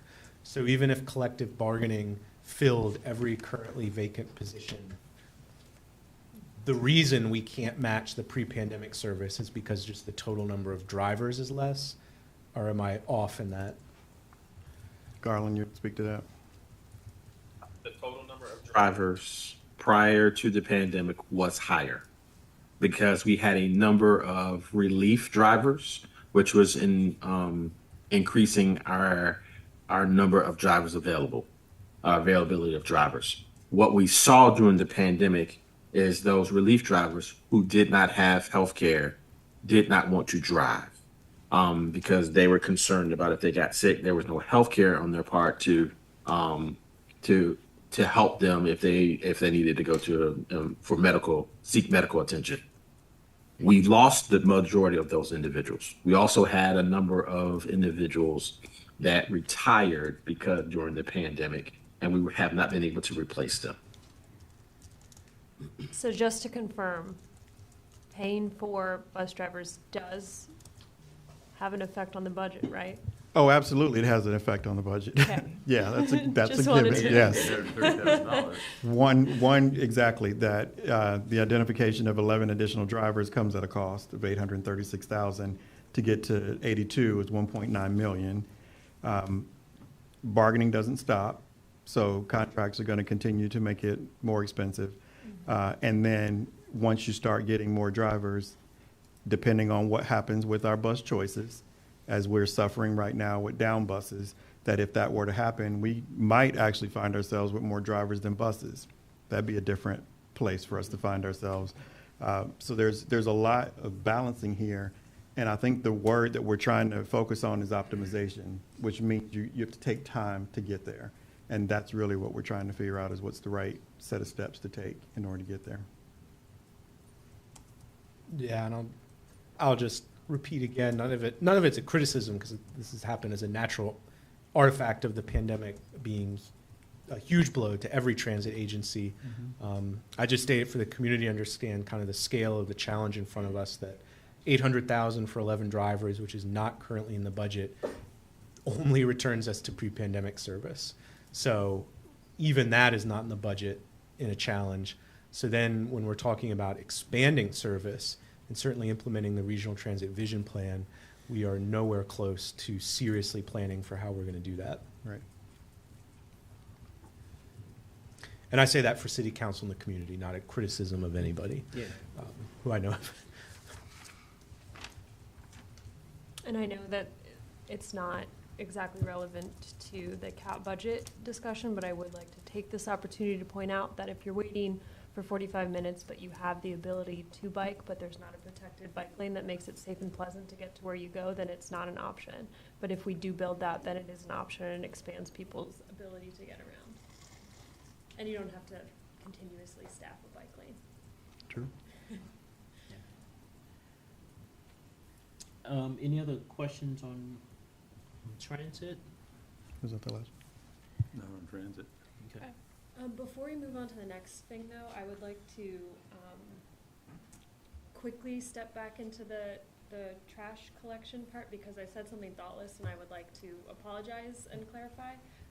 When I said that the people buying stickers might be using less trash, it also is that was not taking into account the people for whom buying in bulk is expensive and who might not have the ability to purchase one of the decals for a whole year, so they do it sticker at a time. So I just wanted to acknowledge that I had not included them in my initial conversation, and so sorry about that, and that is a factor, and their budgets might be a little tighter than we were originally considering.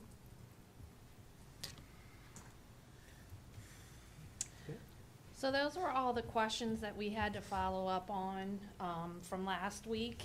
And so we were going to use whatever time is left. As emailed to you earlier this week, we have the work session tonight. We have a work session next week on the CIP.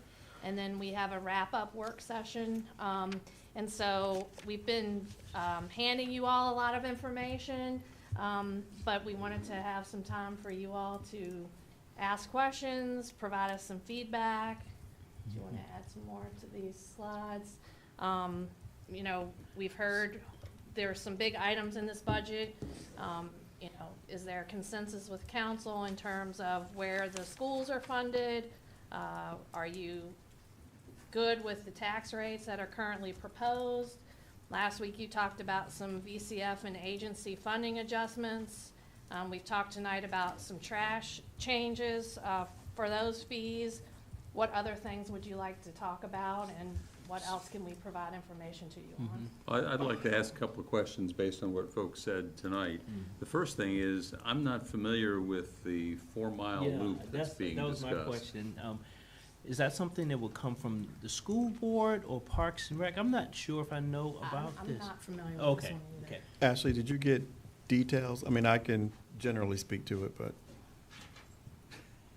Probably only general details that it is a part of the Parks and Rec trail planning. And so it would be one of the spaces on the updated parks map that's on their website that would currently be in red because it is incomplete. I apologize that I don't know precisely if there, for example, is more land that needs to be acquired, or if it merely, because of how we have to prioritize our trail building, because we have one very fabulous trail person, if it just was on a different priority level. But I can find out for you all. Yeah, if you can ask Chris just about that, and you know, it may be already on the priority list a few years out or something like that. I'm just curious. So, okay, so we have time for, you know, the questions that she posed, and certainly other questions. We have, you know, we talked about this. You know, we have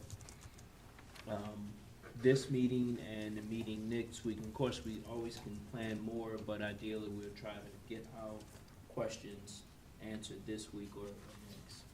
Well, one of the other questions I had was, I'm wondering, I know it's supposed to be a revenue neutral situation, but I'm just curious what we know about the plastic bag tax, how that's been working, how many dollars are coming in, what are we doing with them? Do you have the revenue?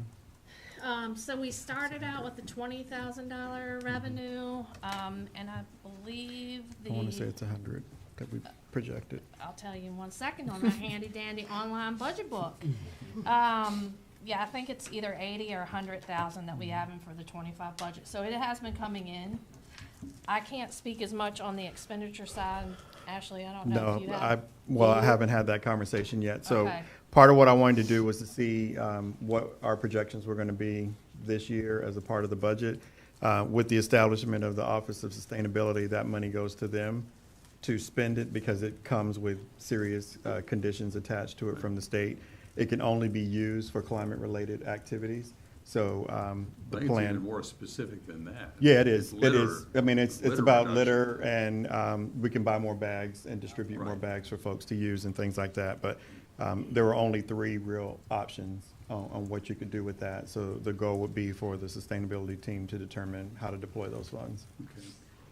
And then we also had some discussion and got some more information this past week about, I don't remember who it was, Chrissy, maybe you sent it to it, the Parking Enterprise Fund stuff that was sent to us this week. And I was just curious as I'm looking at all of this. I mean, one of the suggestions was made at some point, and I know we've done this in the past, that we'd be transferring money from the Parking Enterprise Fund to the general fund, and that this past year we did not, or for the fiscal year 22-23, we did not do that. Do I understand that we also are not doing it in 23-24? Yeah, so the original plan with the Parking Enterprise Fund was that when we first started looking at that, we looked at all of the parking revenues, and it was roughly $2 million. That included, revenues from the parking garages, parking meters, parking permits, parking tickets, all those things. When there was the desire to set up a self-sufficient parking fund, all those revenues were the source of revenue that was going to help fund those operations. But at the time, we could not afford a $2 million hit in the general fund. And so the plan was to wean the general fund off of that slowly over a course of a few years. The 24 budget was the first year in which we actually got to that goal. And so we did not transfer any money in, and we were not planning to do that as those monies were, the idea was to use those so that also eventually the city CIP fund and the general fund would no longer be funding repairs for garages and other needs that would have to take place for parking. Correct. So has the city's CIP or general fund been funding parking garage repairs in this fiscal year? There was some money in last year's CIP, just a little over $600,000, I believe, for repairs in the Market Street parking garage, the deck repairs. Right. Yes. And is it accurate that in addition to maintenance, repairs, and upcoming lease renewal, that the buildup of the fund was also in part preparation for the construction of an additional parking garage and having the money, kind of in advance to save for that? Not really, because if you recall, the money that was to be used for the new parking garage was actually part of the CIP, and we took that out and diverted some of that to, I believe, the Buford project. Yeah. I'd have to go back. Mm-hmm. And then all of the funds that were set aside for that, there might be a few left, but it was going to be funded by city bonds because the parking fund didn't have the wherewithal to pay the debt service for that. Okay. So, yeah, because my memory, which could definitely be off, was that it was obviously in the CIP, but in part the Parking Enterprise Fund related to it. But that money has basically already been reallocated, so the existing money is really just maintenance in the lease renewal. Mm-hmm. Yes. Now, I noted, since I've got a parking space and I get the emails from Lanier, that they are being taken off of they don't have the contract after March 31st. And I was looking at this profit and loss statement basically, and maybe I don't understand how they were getting their money anyway, but is whatever change there is going to be to whatever new vendor we're using, or what's this likely to look like for the next fiscal year? I think it's very similar. Chris, do you have anything you want to add?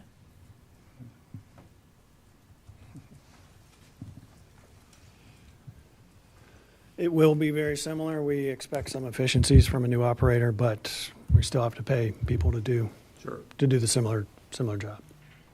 I mean, as I'm looking at this, I don't see a line item for payment to Lanier, or are we getting just a net figure from Correct. them? Yeah, you're not seeing that on there. That's a condensed version, kind of everything all in, revenue and expense. So when it shows $1 million received from Market Street Parking Garage, that is net of whatever their expenses were. Similarly for Water Street, net of their expenses. Okay. Thank you. One question, so obviously the budget is based in part on estimated revenues. On April 1st, we would have information on March revenues, correct? So I would definitely be curious after April 1st, knowing how those have adjusted either up or down. Yeah, we actually met this week, and Okay. we're looking at some things. And on the April 4th work session, we'll be able to come back to you with any of those adjusted revenues. Some of the things that are still materializing: personal property, bank tax, and BPOL would be the three areas where there might be some change. The other broad question that I had was, I know that coming out of the legislative session, there were a number of budget items in the budget that the General Assembly sent to the governor that could conceivably result in potentially millions of dollars coming for schools. And I also understand that the veto session, of course, we don't yet know what the governor might do about those items, whether he's going to veto or amend or what. But in any event, the veto session isn't going to be until after we would adopt this budget. Number one, is there any way, short of throwing darts at a dartboard, that we have any good idea of where we're going to come out of the General Assembly with any of these expenditures that would come to us in our school system? It's my understanding that school staff has access to some calculators, and they're tracking that closely. From the versions that I've seen of the state budget, it is very likely they will be receiving some additional dollars. I'm not sure at what level, but we could certainly check in with them. I mean, the single biggest one is the $2.9 million for the LCI shortfall. Mm-hmm. There's a bill there that would hold us harmless on that shortfall. And then all of a sudden, that makes our budget life a little easier. That was sort of my first point, is that we may not know by the time we pass a budget on April 9th or even on April 15th, which is the deadline that our ordinance gives us, what exactly the budget picture is going to be. If the governor doesn't veto, or in his budget doesn't end up making changes to some of the items that would result in money coming back to us, we might have some reasonable way of assuming something about all of that, but it's also, frankly, quite possible we won't. So my next question is, if on, say, the 17th, the week following the budget that we've adopted, is there any reason why we could not have another meeting of council and amend the budget before, for example, before tax notices would have to be sent out for the real estate taxes? I'm not aware of any, but I would defer to our city attorney from a practical matter. I'm not aware of either, but we can look into that. Okay. That's what I've got for now.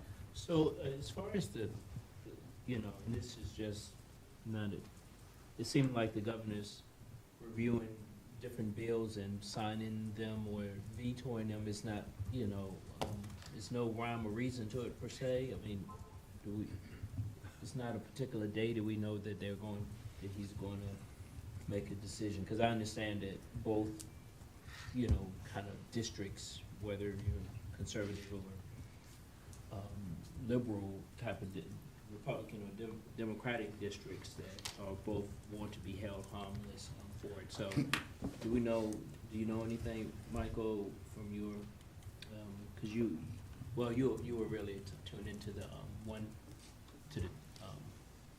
I definitely don't think there's certainty on what will happen with the budget or legislation in terms of the timeline. So, I think last year was June before September. Okay. Yeah. It was late. which was particularly bad. It does seem, though, like it's very likely to get extended this year, in my opinion. Well, this is kind of off topic and it's probably a stupid question, but my understanding is state law, localities need to adopt a budget by June 30th. Is there a reason our local ordinance is by April 15th, given that that seems to routinely put us in a position where we're making a final decision without knowing what the state has done? Because ideally, if they don't, and they don't extend every legislative session, like, anyway, it doesn't matter for this year, but it's just. I would say I don't know the legal answer for that, but I would offer that there is a lot that has to happen once the budget is adopted to be ready for business. And so that takes a little bit of time to get all that loaded. Now, whether we could do it in less than April 15th, maybe. I think that would be something staff would have to look at, but there's a lot of behind-the-scenes work that has to happen to get us up and going by July 1. Yeah, and yeah, as you said, it may not matter anyway, but I'm just curious. And in particular, the tax rate. Correct. I was gonna say, I would suggest that there's tax implications, getting the bills out in time to have them come back by the due date would be a big one. Okay. As well as Fair payroll point. changes. As well as what? Payroll changes. Payroll, yeah. And Mr. Mayor, as far as the Councilor Payne's question, if memory serves me, there's a deadline. Thank you. I was not anticipating speaking tonight. Mr. Mayor, in reference to Councilor Payne's question, I believe in part the deadline is driven by the fact that the schools must adopt their budget by May 1st. And so that April 15th deadline allows them to make final decisions. So it is actually possible, although very, very rare, for local governments to adopt the schools portion of their budget at one point and the local portion at another point. But that is a very, very challenging process. Thank you. I've got a couple questions. Since Garland's sticking around, this might be useful. Sorry, I had a couple more for CAT stuff. So UVA used to pay a portion of, or pay us money because students would use CAT and they would cover a portion of that, but then when we went fare free, we lost that income, correct? Is there any way we could still charge them? Garland, do you want to, can you address that? Our relationship with the university and the paying a portion was focused on us collecting a small portion of money associated with ridership. When we went to we implemented our zero fare model that's still in place through June 30th of 2026, our ability to collect that money kind of went away because they would be the only group that would be paying for ridership. They still provide us with a little over $84,000 a year to help offset expenses for the trolley service. But that would be a conversation about whether they would be willing to pay more to help fund the system. That's more of a conversation between university administration and the city manager's office. It's on. Okay. And then, can you clarify? And just if I could interject, Natalie, that's why this regional transit authority is so important, because we need them at the table. Well, we need to first get the county and the city together, and then we need to invite/browbeat them to participate. To really, I mean, you're exactly right. We need them to be more of a participant of this whole. Eager Yes. participant. How can you talk a little bit then about the county and how much we get from them and how that works and Talking about the revenue sharing? yeah, for transit. So like when we go Oh. into the county, they pay us mileage, and can you just go over that again, please? Garland, can you take that one too? Sure. So, in our annual budget development, we base it off of what we perceive to be enhancement of service. And, you know, our first step is to build schedules out. That allows us to put together a model that basically says we're going to run so many miles, and that in turn turns into a certain number of hours because we build them on an hourly basis based on the model I provided to you and all the members of council. When we do that, we look at the proportion, what proportion of the hours are in the county versus the city, and they pay that portion. To date, their model is they're on the hook for about 35% of our total service hours. So that's when we develop the full budget. We basically, it's simple math after that. They pay 35% of the total. Okay, thanks. But nothing on capital, correct? Nothing on capital, that's correct. The model currently right now is the city puts the total bill for the matches for capital. Okay, good.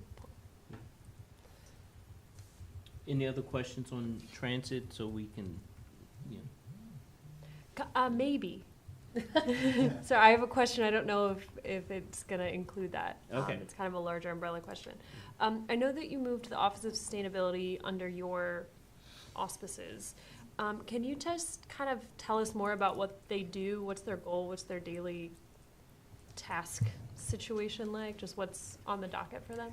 Yeah, so the team that makes up the Office of Sustainability was previously embedded within Public Works as the Environmental Sustainability Division. So they were just a division of Public Works. Pulling them out was really my way of demonstrating to the public that we're serious about climate, as council had adopted a climate action plan, which was a big question when I arrived here in 21 as to how serious we were about it, because we hadn't even gotten the plan adopted, but yet we had a team of people working on it every day. So part of the work that I did with them was to identify, one, how to get the climate action plan over the finish line, how to then develop a work plan around that action plan so that there will be work getting done on an annual basis, and to also begin to figure out and what else can be done. So they are now identified as the Office of Sustainability to demonstrate, one, that priority, and to really begin to signal internally that they are meant to be everywhere, not just in Public Works. So they're supposed to now work across all departments, all divisions, and make sure that everyone has identified what are their climate contributions, climate innovation contributions, because we're trying to achieve what the municipal impact can be to climate action to then accompany the much larger community impact. So they're working on energy efficiency related works. They're doing water testing and supply. They're evaluating quality of our water. They're reporting to the public what the conditions of that water is. So if there's a leak of any kind, they're the ones, when the city issues a public service notice or announcement in regards to water quality, that's usually them that's doing that work. They're also researching opportunities to bring additional dollars to the city to work on climate innovation projects. They're meeting with team members across the organization to figure out what are various projects that can lead to climate impact. So when you think about light bulbs, they're meeting with the team to determine how do we pick the right light bulb that's going to generate some GHG reduction, and how do we pick the paints that we use, how do we work with fleet to talk about which cars do we buy. They're moving constantly across, and this is a 7-member team, I think, if I'm correct, that are doing this all over, as well as doing public outreach and engagement across the community.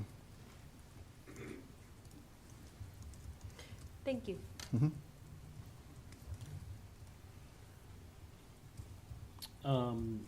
So can you put the list of questions that kind of nix things?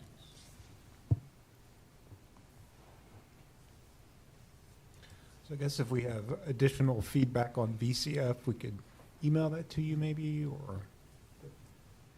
So, sorry, I've got a quick follow-up to that. Yeah. Since they're kind of having their hand in all the pies. Are they involved in CAT? Are they gonna work with the route planner that we're hiring? Are they pushing for bike lanes and e-bikes for the fleet instead of cars, that sort of thing? Yeah, so they, as you saw, as a part of the alternative fuel study with that work session, Crystal's presentation as a part of that was also, again, my way of trying to make sure they're in every conversation. So she worked with Garland to bring that forward. She is literally working with Lauren right now about the decarbonization study, so that we are always looking at bringing forward what the, I guess, the municipal position is on whatever activities that we're undertaking. So she's in all those different conversations, planning for transportation improvements. Wherever there is a way for us to measure GHG reduction, that's where she's supposed to be with her team in the conversations with all of our employees, trying to figure out what more can we do to achieve that 5% that we really contribute to that. And if we did what the speaker suggested, where we delayed the investment in that from the CIP for a couple of years, how would that affect their work? Well, I'm sure she fell out on the floor, so after getting up off the floor and hearing that, the reason that it's important is most of that money would be used as match. The goal is to apply for every single grant that we possibly can from the state and federal government that is earmarked for climate innovation and climate action. So what we had been doing was attempting to use at least half of that money for a local match to bigger grants that then can come down and can be deployed to do other things with. And then the balance of that would be program related. So as they identified specific projects, they would have those resources available to do that. And I would just also add there that some of that, or a lot of that, especially in the out years, was planned to be funded with bond proceeds because they were more project related. So it's not cash. It's also not available in '25. So even if we took that $1 million out of the CIP in the out years, it would still create, it doesn't create a pot of cash to then be funded for schools. Okay, and for the grant matching,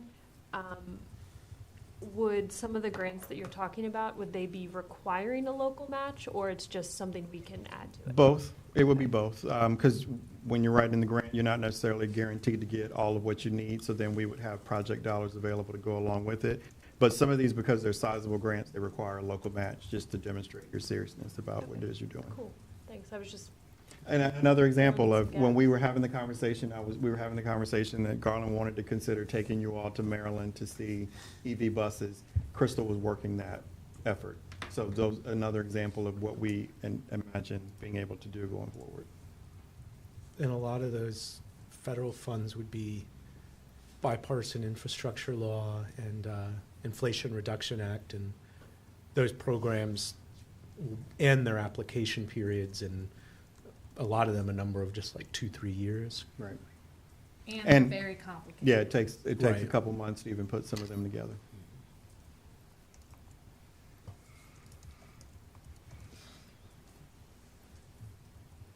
So I think that an issue that we have to decide on is the school allocation, and right now it's at 7. Did we want to have more discussion or not? I know we had a lot of meetings and with the public and ourselves about how to because with that the $7 million is with considering the 2 cents on the real estate and the lodging and the meals. We know that the schools went from 12 to 9, and anyway, we need to just kind of. I support keeping it at 7. I recognize the need. I think it's valid, but we have increased our budget, and we've tried to make whole for the LCI. I have some level of optimism that we'll get some additional funds from the state that will continue to help. So as much as it pains me to say, and it does, I think we need to leave it at 7.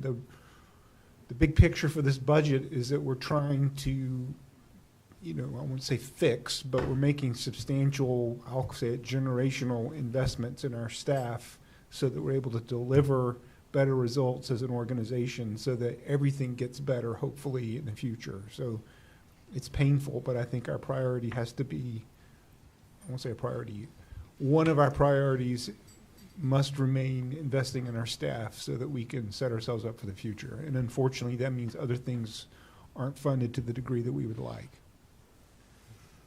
That's mine. Anyone else want to chime in on that? The one thing that I would say is that I think we need to have some sort of contingency plans ready to go once we know what's coming out of Richmond. Because I agree with Brian, I think it's highly likely that there will be something. I mean, there are about 6 things that are up there that each one of it could give us anywhere from $1 to $3 million. I don't expect all of them to come through. I'd be happy if we got 2 of them to come through. But we won't know until after we've got to pass a budget what that situation might look like. I would like to think about, for example, if this money does come for allocated for schools, is that money that would come through us, or would it go straight to the schools? Go to them. Yeah, okay. So, if that's the case, and they are able to get, let's say they get the $2.9 million, the LCI make good money, then that gets them to the $9 million that they were talking about, and gets them over the $9 million. At that point, we could perhaps say, okay, you've got that roughly $3 million coming. We're now going to cut the $7 million back to $6 million. And then we've got $1 million that we can either cut taxes by, or I should say not cut, but not raise them by as much. Or if, maybe even take care of the extra buses for CAT. But I think we need to have some contingency plans that we sort of thought about as far as how we're gonna make some of these second order decisions that we won't even know whether we can make until after our budget will have been passed. Okay. So translated is that saying that 7 million is your max, and anything the schools get, you would want to reconsider whether we reprogram some of the 7? For the purposes of what you all have to do in the next 2 weeks, yes. Okay. Well, But I guess are you? Are you agreeing with what's on the No, slide? we're both processing right now. Yeah. Are we questioning the what if based on 9 million total? So anything above that is the reason for the contingency?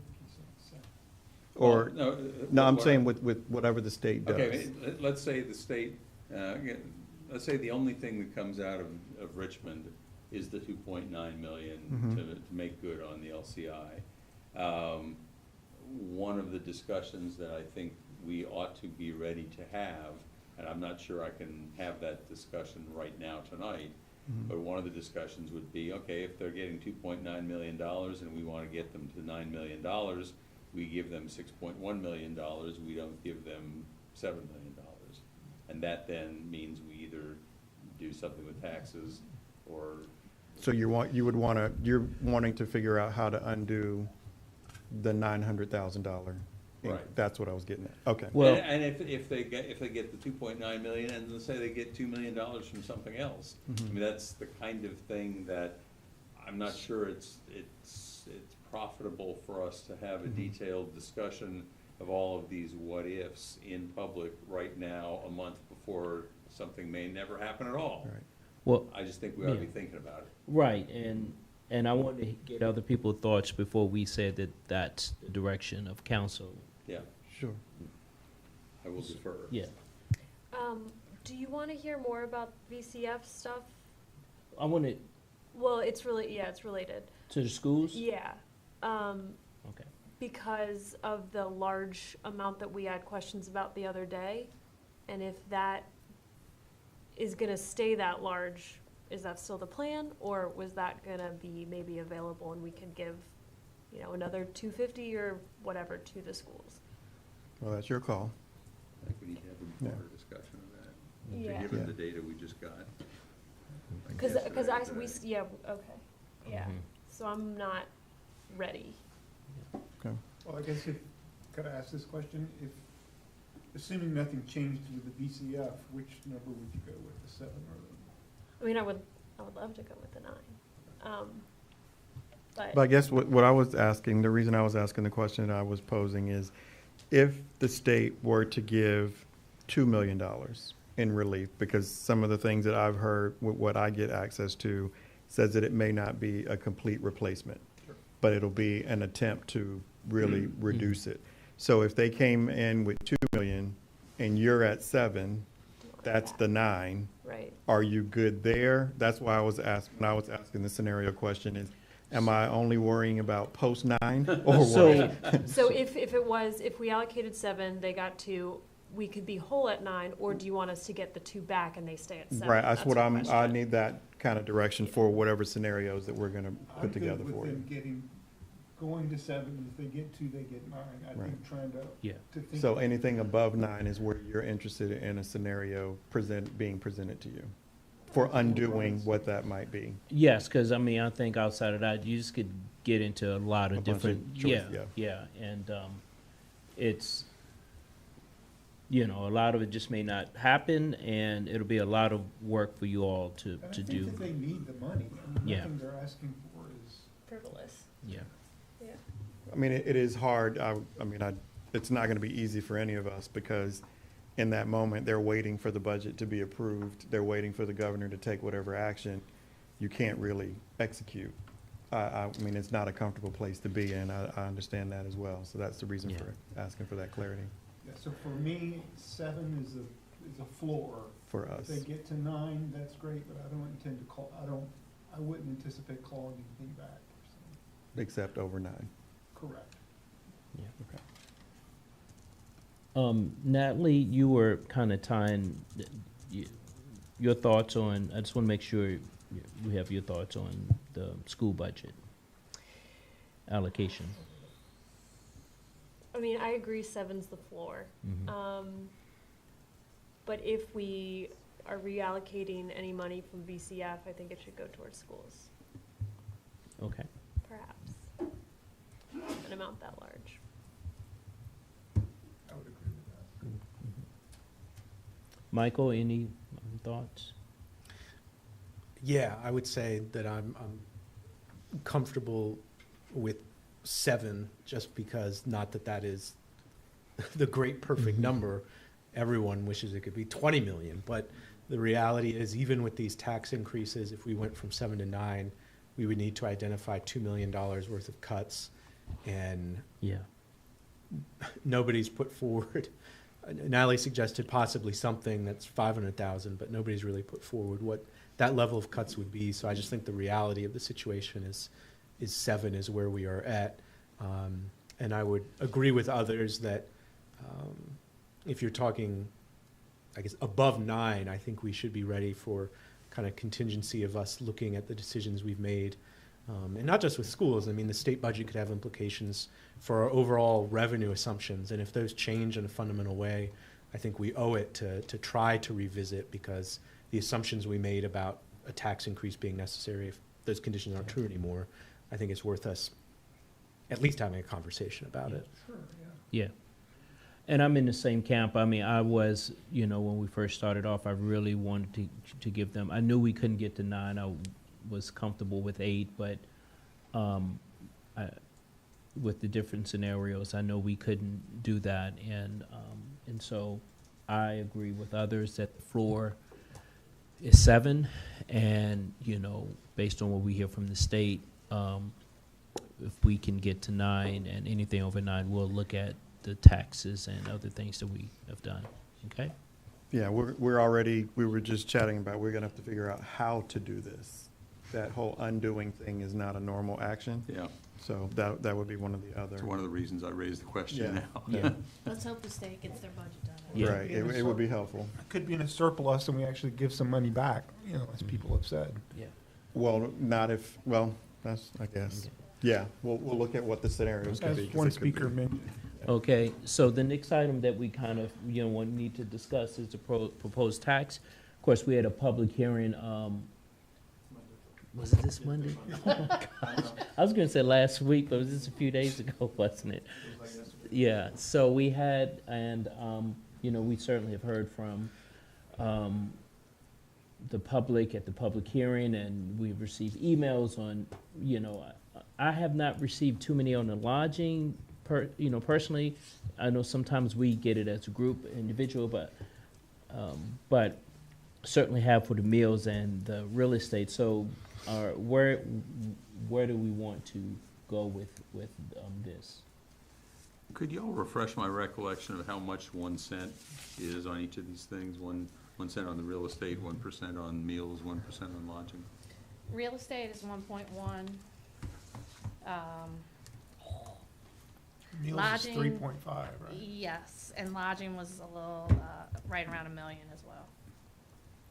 So 3.5 on, Hold on, I'm gonna pull up the chart. Thanks.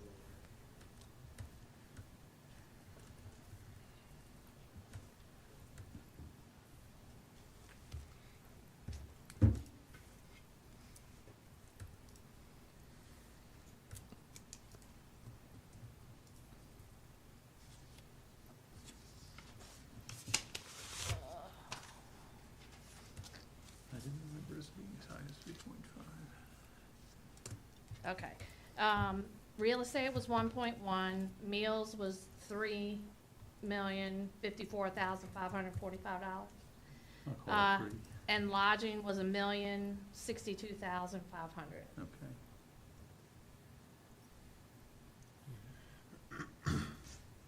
And a reminder that the budget is based on 1% meals, 1% lodging, and 2 cents on the real estate tax, although you're advertising 3 cents, so that you would have the ability to make an adjustment if that was what you chose to do.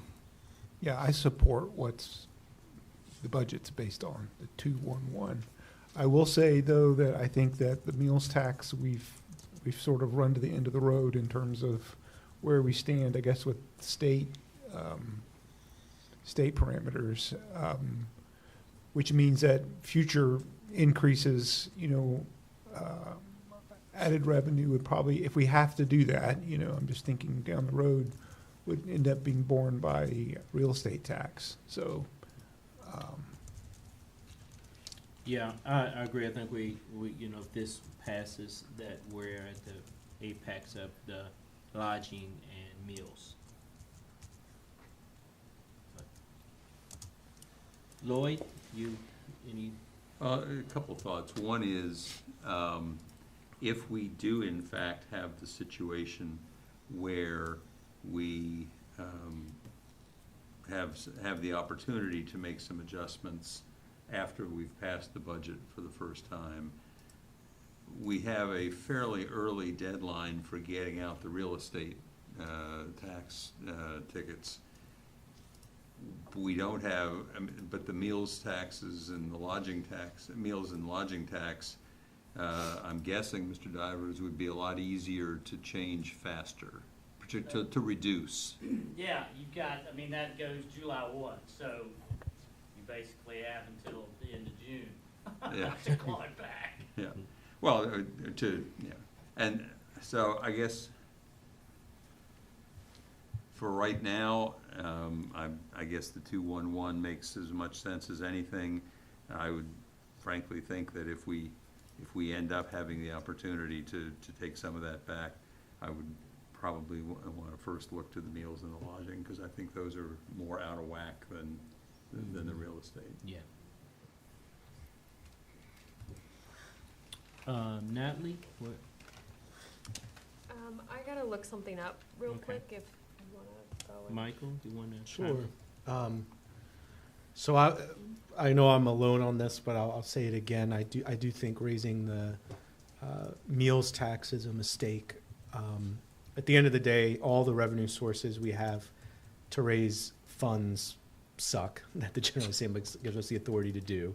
And I acknowledge that they all have trade-offs and are bad. But I think the economic research is clear that the meals tax is the most regressive. It hits people with the lowest incomes the hardest. Unlike the real estate tax, it does not have a relief program. And I think in the context of inflation and having it risen twice already in recent years, I think it's not just people complaining, that it really does have an impact on local restaurants who often operate on extremely small margins. So again, I think we should have leaned on the real estate tax instead of the meals tax for revenue. And if we raise it by this amount, we'll have, the only other locality with a higher meals tax will be Covington, Virginia, which is on the border of West Virginia and had their population decline by over half since 1980, and only raised it to that level because they had no other choice because their economy was collapsing. So I know I'm alone on that, but I think we should have gone with real estate over meals. And I agree with Lloyd that if the revenue situation does change, I would support not raising the meals tax as the first decision point. And the final thing I would say, and I know this isn't going to impact our budget this year, but it's a very important fact, is that UVA now doesn't pay over $20 million because they don't pay property taxes. If UVA just paid 50% of their tax liability, we would not have needed to discuss any tax increases this year, even contemplated them. So I do think for the business owners and community members who have raised a concern about the meals tax, I think there is a very real and necessary opportunity to build a coalition of not just city government, but UVA students, community members, and local business owners to demand that UVA pay some portion of their property tax, because that fact directly impacts our local restaurants, our local businesses, everybody. We have a huge structural budget problem because of UVA's tax exempt status. So I'll just offer that. Okay. I would also like to, I echo Councilor Payne's sentiments about UVA, and would also like to note for all the folks out there who might be tuning in, there's no legal way we can compel them to pay that. So we're going to try to talk to them, give them the opportunity to do the right thing, but there could be a chance somewhere in the future where we might have to put more public pressure on them to do that. Hopefully we won't have to get there, but it would be great if they took the smallest fraction of their overall budget and put it towards the city. I agree, that would save us a lot of headaches. I would like to also note that the proposed meals tax rate would put us on par with Richmond. Just a note, for specificity there. I agree that of the meals tax versus the lodging tax, I know we get more out of the meals tax, but it hits more locally than lodging. As someone who works in the hospitality industry and is looking at my calendar for the next couple of years, we are attracting people. They're coming here. And so I'm pretty comfortable with the lodging tax increase. We have a robust tourism industry, so what we could do is not be afraid of hotels, because that's going to force people, this is a broader statement, not for this budget, but in general, because that gives people somewhere to stay that doesn't, it kind of offsets the demand for Airbnbs if the hotels are more plentiful and more available, and by nature of increased supply, less expensive. It's going to be more attractive than people in Airbnb, and if Airbnb is not giving us the correct data to collect taxes from them as well, then that kind of gets around that fact. So if there's wiggle room in, obviously we still need the money, so I know we haven't considered this, but raising the meal tax by 0.5%, instead of a 1% would be something I think we could possibly discuss. That's still a good chunk of change, but hopefully less of an impact on our local business owners. We still want to have our business owners be local and afford to be able to operate. I don't love any of this conversation because to the public commenter who mentioned that the tax rate has gone down, yes, but that is a multiplier based on assessments. So houses were valued much less in 1993 than they are now, as anyone who has either tried to buy a house now knows or can't because, looks back at what their parents were able to buy versus what they're trying to buy, and it's tough out there. Which is why I'm not thrilled at the idea of raising real estate tax, but I also know that I will be outvoted in that.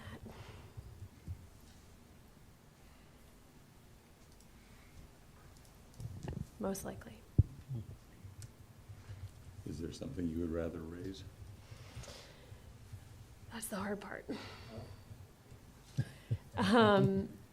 I know that, so a lot has been said about, this is council's priorities and all of that. Technically, I wasn't here when those were all decided and laid out, and it is spread thin. As everyone knows, there's 9 priorities, and that's a lot of things to try and cover. So, it feels late in the game to say, can we implement comp and class more incrementally? Do we have to do all 3 collective bargainings this year? I feel too late to the game to be able to say that because I wasn't here when all of that was decided.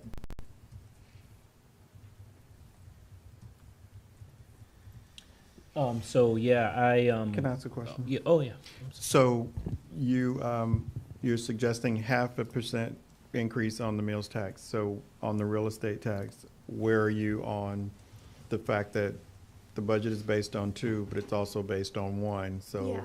where are you on? Yeah, I mean, it doesn't work. It's a shortage, but are Yeah. you saying that you're open to the 3 or not? I'm just making sure I'm capturing what you're saying, what you all are saying.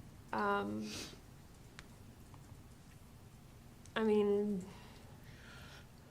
the math that I want doesn't work. I got you. Okay, I just wanted to be clear. Yeah. All right. Sam really just cuts through all of I this. gotta make the numbers. I know. Yes. Thank you. Yeah.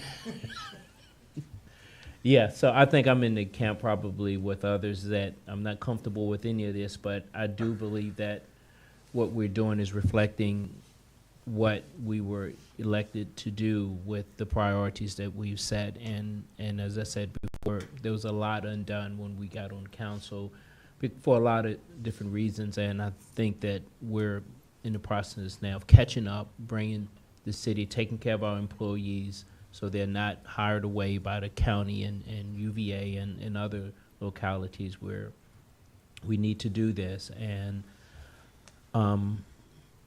And we still, as we talked about just a few minutes ago, for the school, not where we want to be. So I'm comfortable, not comfortable, but I understand it with the proposed 2, 1, and 1 for meals and lodging, that I'm fine with that. I mean, I'm ready to go with that. And it makes me think, just to scare everybody, next year the budget will include the schools having unionized, and then I believe the Teamsters just voted to unionize Public Works, Office of Community Solutions, Parks and Rec, Utilities, and anything else? So correction, it's not the Office of Community Solutions. I don't know how they got pulled in there. They're leftover fire and police personnel that were not sworn or part of their civilian group. Okay, so, yes. The Garland was going to say something? No, I think he's just hanging out. Okay. Well, this in case Natalie has something. Okay, can we go back to? I'll see Garland next week.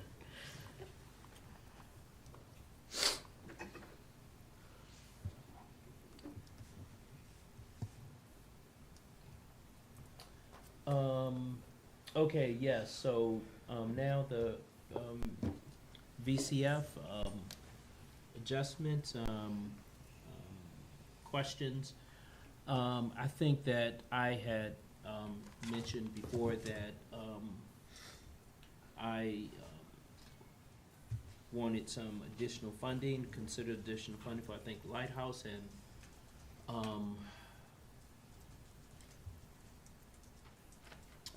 the Women's Initiative. And, I mean, I don't know what happened with the, we heard from the last meeting from AHIP.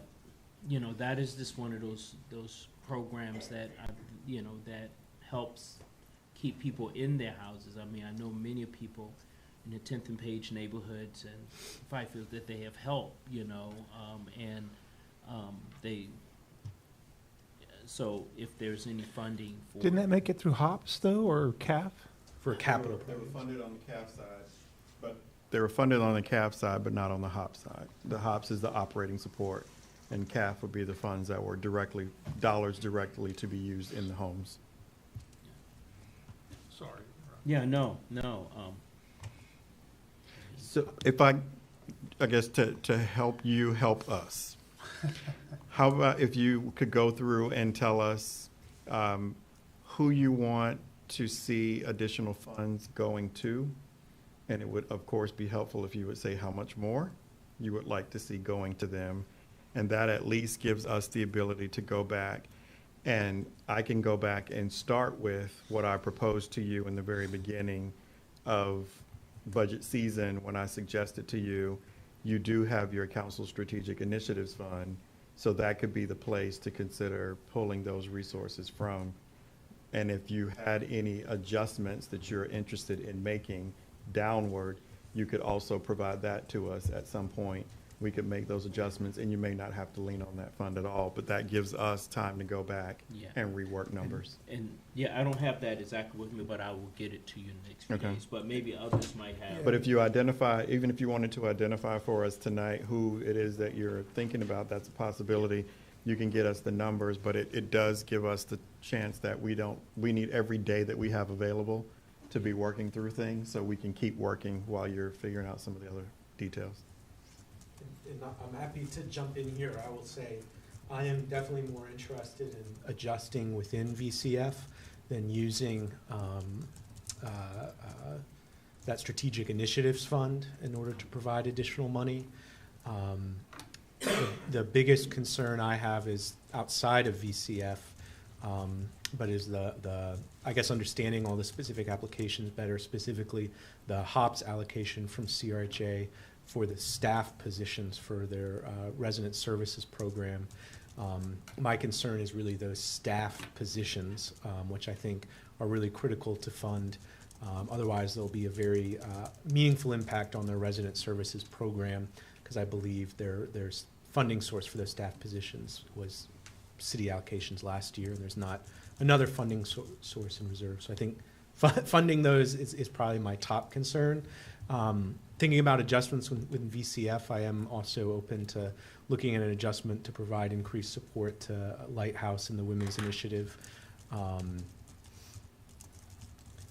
Those are the big ones that pop out to me. Okay. And I will get back with specific dollar amounts. I also support the Lighthouse group after the presentation the other day. I thought what was important in the data they presented was the diversity of their attendees and how that's a good, I mean, we hear about requests for more things for teens to do and that sort of stuff, and this seems like it addresses that need in a really interesting way. And so I thought that was a big point in their favor. Okay. About the only. Not to put you on the spot, but half of my notes last week, you mentioned loaves and fishes. Yes, that just seemed like it was a small enough amount to fully. That's what we're fund. looking for. Yeah, yeah. I'm going to ask you the follow-up. I think then it would be helpful then if you also would share, how do you feel about using the council strategic initiatives fund? Because if that's not the choice, then I only have one other choice. Yeah, I agree with Michael as not the first choice. Okay. Moving things around within VCF. How much is in the council strategic? 395. Do we ever use that money? You haven't in a minute. But It was almost zero, and then I think it was the Last 22 year. year end, Yeah. put 300,000 back in because it was like $70,000. And I'll just offer, I think that's a very important pool of money though, because if something completely unexpected comes out off budget cycle, that's really what we would look to make that happen. And I think we can just guarantee there's going to be stuff that pops up off budget cycle. Yeah, you'll have a smaller contingency anyway, so yes, I would concur with that. Okay? I think the things that stuck out to me, okay, we can talk about this more. Well, I don't know. I'll just say it. I still have concerns about the amount of money that's going to the Buck Squad, just in terms of that overall number is pretty high, and I would be interested in having some more comprehension about what sort of organization is there to manage that amount of money, to use it effectively. I feel like this is picking on the Fralin Museum because I'm sure they're all good people trying to do the right thing.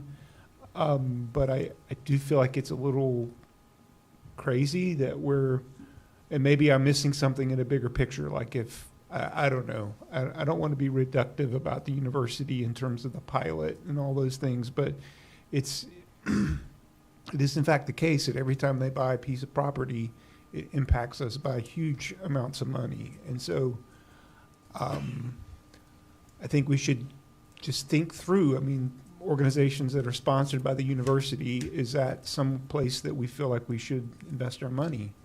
Not that what they do is not important. I would concur with that. And I think there's a difference between like the film festival that is more like collaborative community co-sponsorship. A lot of other people go towards fulfilling that versus the Fralin, which is kind of entirely ensconced within the university. Yeah, I mean, I have a lot of folks who come there, who go there from the community, including from the school. It's just, yeah, I mean, and again, I think it's a lovely program, and out and about. I just feel like we keep talking about, and I work for the university, but I feel like we keep talking about this topic about costs for transit, for everything else, and I know this seems like this is a small thing, and maybe it's symbolic, I don't know, but I would unfortunately say that I think that I do not support that investment. And that makes me upset because I know the work they do is good, but I think that we're overdue to have this sort of larger conversation. And if this is one of the things, the gentleman who was here last week, he was very animated, maybe he can take this back and have a broader conversation. And let me say, I spoke with Jody on Monday about all of this, and also wrote him an email about this as he wanted to talk. And I said one of the things that I reflected on was that when we have talked about the notion of a pilot payment program of some sort, one of the university's responses has been, well, think of all of the things that we do for you for free. And so at a time, I do the calculation a little bit differently from Michael's when he comes up with 20 million in taxes owed. I look at it simply, if you, that's basically what the tax would be at the present value of, say, the last 20 years worth of property that has been brought off the city tax rolls and put into the university's coffers. if you take all of those buildings at their present value, it's about $2 billion. It's about $2 billion. If you simply looked at it in terms of the value at the time they were taken off of the city's tax rolls, in some cases 20 years ago, 10 years ago, my math says that at that point we're losing about $6 million. Probably it's about $600 million worth of assets, about $6 million roughly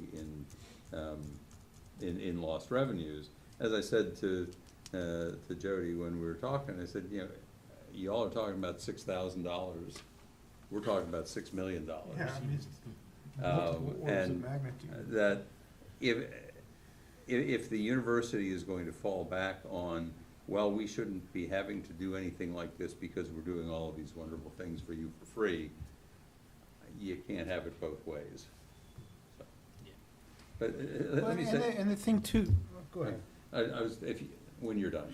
Well, I mean, again, they do a lot for us. The Equity Center, the presence of the university. They think, I mean, this is a symbiotic, whatever word you want to use. This is a marriage, and so it doesn't have to be reductive.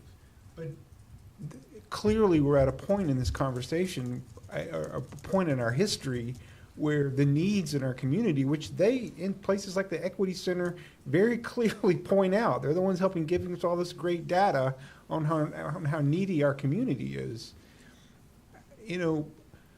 Again, it should be a conversation among respectful partners about what we do for the overall community. And I know that there are people there who want to do the right thing. And I think there's a way we can have these conversations where it doesn't come across as antagonistic, even though I can understand the motivation for that. But in any event, I just hope that we can get to a point where there is equity, there is fairness, there is more of a partnership on these topics.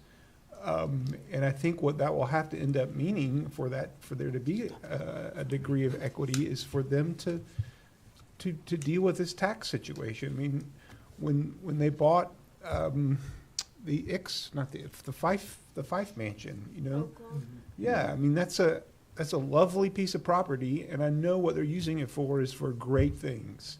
I mean, this is the world. Actually, they don't even know what they're using. Well, they'll use it for great things, but I think it's just having the conversation where they somehow are able to conceptualize you doing these great things is great, but it has an impact on the rest of the community, and let's just talk about it. Anyway. Especially when they can afford to do both. Yeah, they can, but they're just like us. They've got their budgets and they've got the stuff I'm not defending them, I'm just saying that they're like us. We all have our own institutional pressures. Exactly. Yeah. And they've got a board, Were there any that you wanted to support? Change? Honestly, I feel like this guy and these other folks, are in tune enough that I really respect their sort of recommendations. I do feel, I agree with what Michael has said about CRHA. I don't know how to square that exactly. I keep being told that their applications that they turned in were not adequate or something, but then on the same time, this is like, they're almost like a city department, it feels like. So part of me is like, well, let's just make them part of the fundamental and quit arguing about it every year. I'm not sure what to say about that. I think that what they do is important and it needs to be paid for. So maybe that's an MOU and it's the fundamental.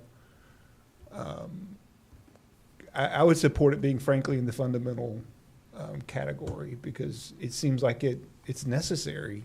And if it is, why are we arguing every year on the quality of their application? If they're, yeah. I never got to throw in my 2 cents worth in all of this. And what I would want to say is sort of following on what I was alluding to last week, dealing with the money that is being recommended for the Buck Squad, in that it's essentially triple what we did last year. as I read the materials that were furnished to us, and it appears as though the thrust is to be able to expand operations into various CRHA properties, where at the moment there is no understanding that they're welcome in CRHA properties. And I don't really understand what the I mean, I don't really understand what it means to triple the operation. And some of the numbers that I spent a little bit of time going over are a little bit confusing, and I was thinking, gee, I'd like to have a chance to talk with some folks more about it all. I certainly, you know, I would, the other issue, which I mentioned last week, is I fundamentally don't think that the Buck Squad is properly placed within the Vibrant Community Fund and become what it's sort of competing with for dollars. I don't really know what I think VCF ought to be, but it doesn't feel like this is it. And that if we're going to look on it as a violence prevention measure, and if we're going to have other money that we're allocating for violence prevention measures generally, that is some way, that ought to be the way that we're looking at this, rather than having it competing with, you know, various other, well, term social service charities. For right now, I will say that I would very much like to have a chance to have council spend some time with trying to figure out what the right answer is for the Buck Squad.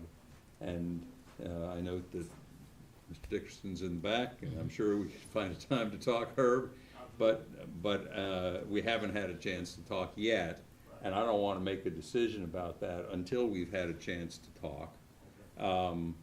And I don't want it just to be me. I want it to have, you know, if there are other counselors who would like to be a part of the discussion, I don't want to have the discussion in the first instance in a public meeting. I want to talk to you separately, and let's figure this thing out.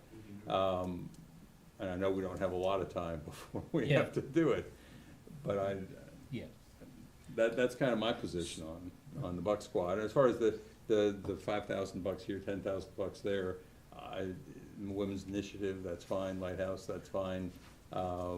If people wanted to cut out the university's couple projects, that doesn't really bother me one way or the other. And I say that not because I have any animus at all about what the university is up to, but simply a recognition that in terms of, you know, who's got the better set of resources to help underwrite these activities. Well, I know why Mr. Kielbasa wanted to come get money from us, because that's what we're here for. I don't fault him for that, but given the way that our relationship with money with the university is unfolding, I'm not sure it's the best expenditure of our money right now. So, Sam, I think that, sir, yeah, I was saying that as far as, it sounded like that, you know, there was a kind of request or to have a meeting with the Buck Squad on, you know, just to ask some questions. I've recently had one, so if we can have, you know, two, you know, maybe yourself and Lloyd and, you know, someone else that want to try to do that within the next week or so, if that can be done. We have next Thursday, and then the 4th, April the 4th is the last, you know, so we don't, time is getting tight, yeah, so, but anyway, we do have time, and I think we definitely will be able to make it work, so. I would be happy, Lloyd, if you wanted to meet. You've met with Mr. Dickerson. If you or others want to, I'm happy to hear their report back. I don't think I can make that work myself, but maybe some others would like to. And we're not allowed to see the individual application? Is that A lot of it correct? was sent We to shared us. it. Oh, Yeah. okay, sorry, I didn't get a chance to look. We got like 6 attachments to Yeah, it was an email some of the that came things, yesterday, some of I the think it was. different organizations that there were questions about, we just Great, added those okay, and sorry, sent I them haven't to you. gotten a chance to see that. Okay. There's Okay. one more thing that I wanted to ask you to do, Chrissy. Oh. I'm sorry. No, I didn't. I wanted to put up the VCF list because also what we know that sometimes you all have been interested in doing is looking at who was not funded. And if you wanted to at least take a look at that as well, that would be the moment where you could give us any direction in that last space as well. And I'd just say not funded, not recommended for funded, through funding through the process. Holy smokes.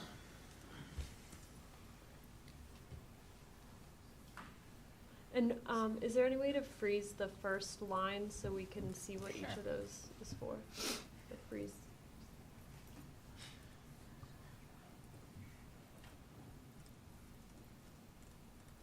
Thanks. These are not funded. The ones in red, yes. So I'll just jump in. Again, my concern with, now that I understand it better, my concern with CRHA is not the VCF funding, but the HOPS funding. So that's my concern, less so than this. The only one that jumps out to me is whether it's through VCF or some other mechanism, I do think that the Uhuru Foundation does very important work that is part of the answer to gun violence, and the approach of one-on-one mentoring, as well as an approach based on cognitive behavioral therapy that they utilize, is very backed up by research as being a really impactful, important model. So that, I'll just say that. So I was just highlighting the ones you all mentioned for considering moving funding. That's what the yellow highlight is.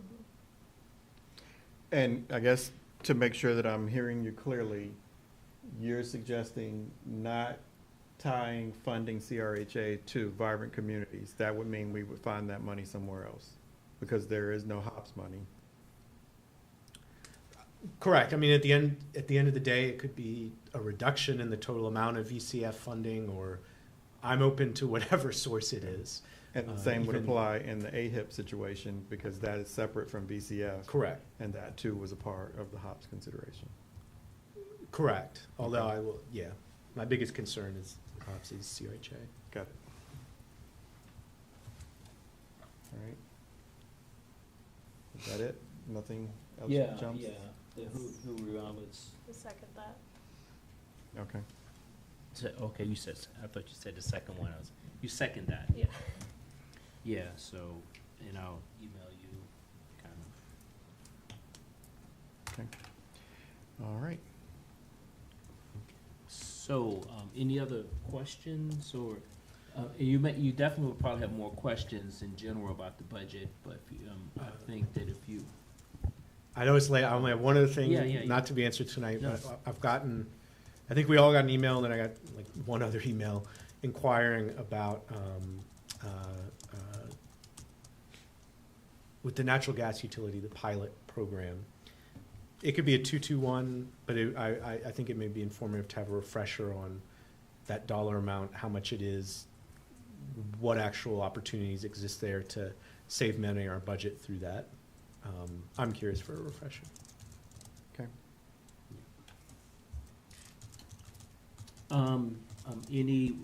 Get your comments on Vibrant Community Fund recommendations to staff, and any other questions that you have, ideally by probably Monday or Tuesday, so you have time for next Thursday. That would be great. Any other questions or comments for tonight? Let's say Tuesday by noon, because we Tuesday by meet noon. Tuesday afternoon. Okay, And I would Tuesday. also add to that, I mean, it's been a long time since we looked at the CIP. That was way back. So if there are anything, it feels pretty quiet about the CIP this year. If there's anything specific that you're interested in, let us know that too, so we can address it. That calls it to mind. This is a small one, but the Drury Brown Bridge, I do think there's an opportunity to do something really small there that will activate it more. It is on the radar. I'll update you on that. Do you actually want CIP questions now, or do you want a Monday? Oh, we want any questions? Oh, you mean right this minute? Right No, this minute. You can send them. Okay. That'd be Okay. fine. We'll do that. There being no other items, we stand adjourned.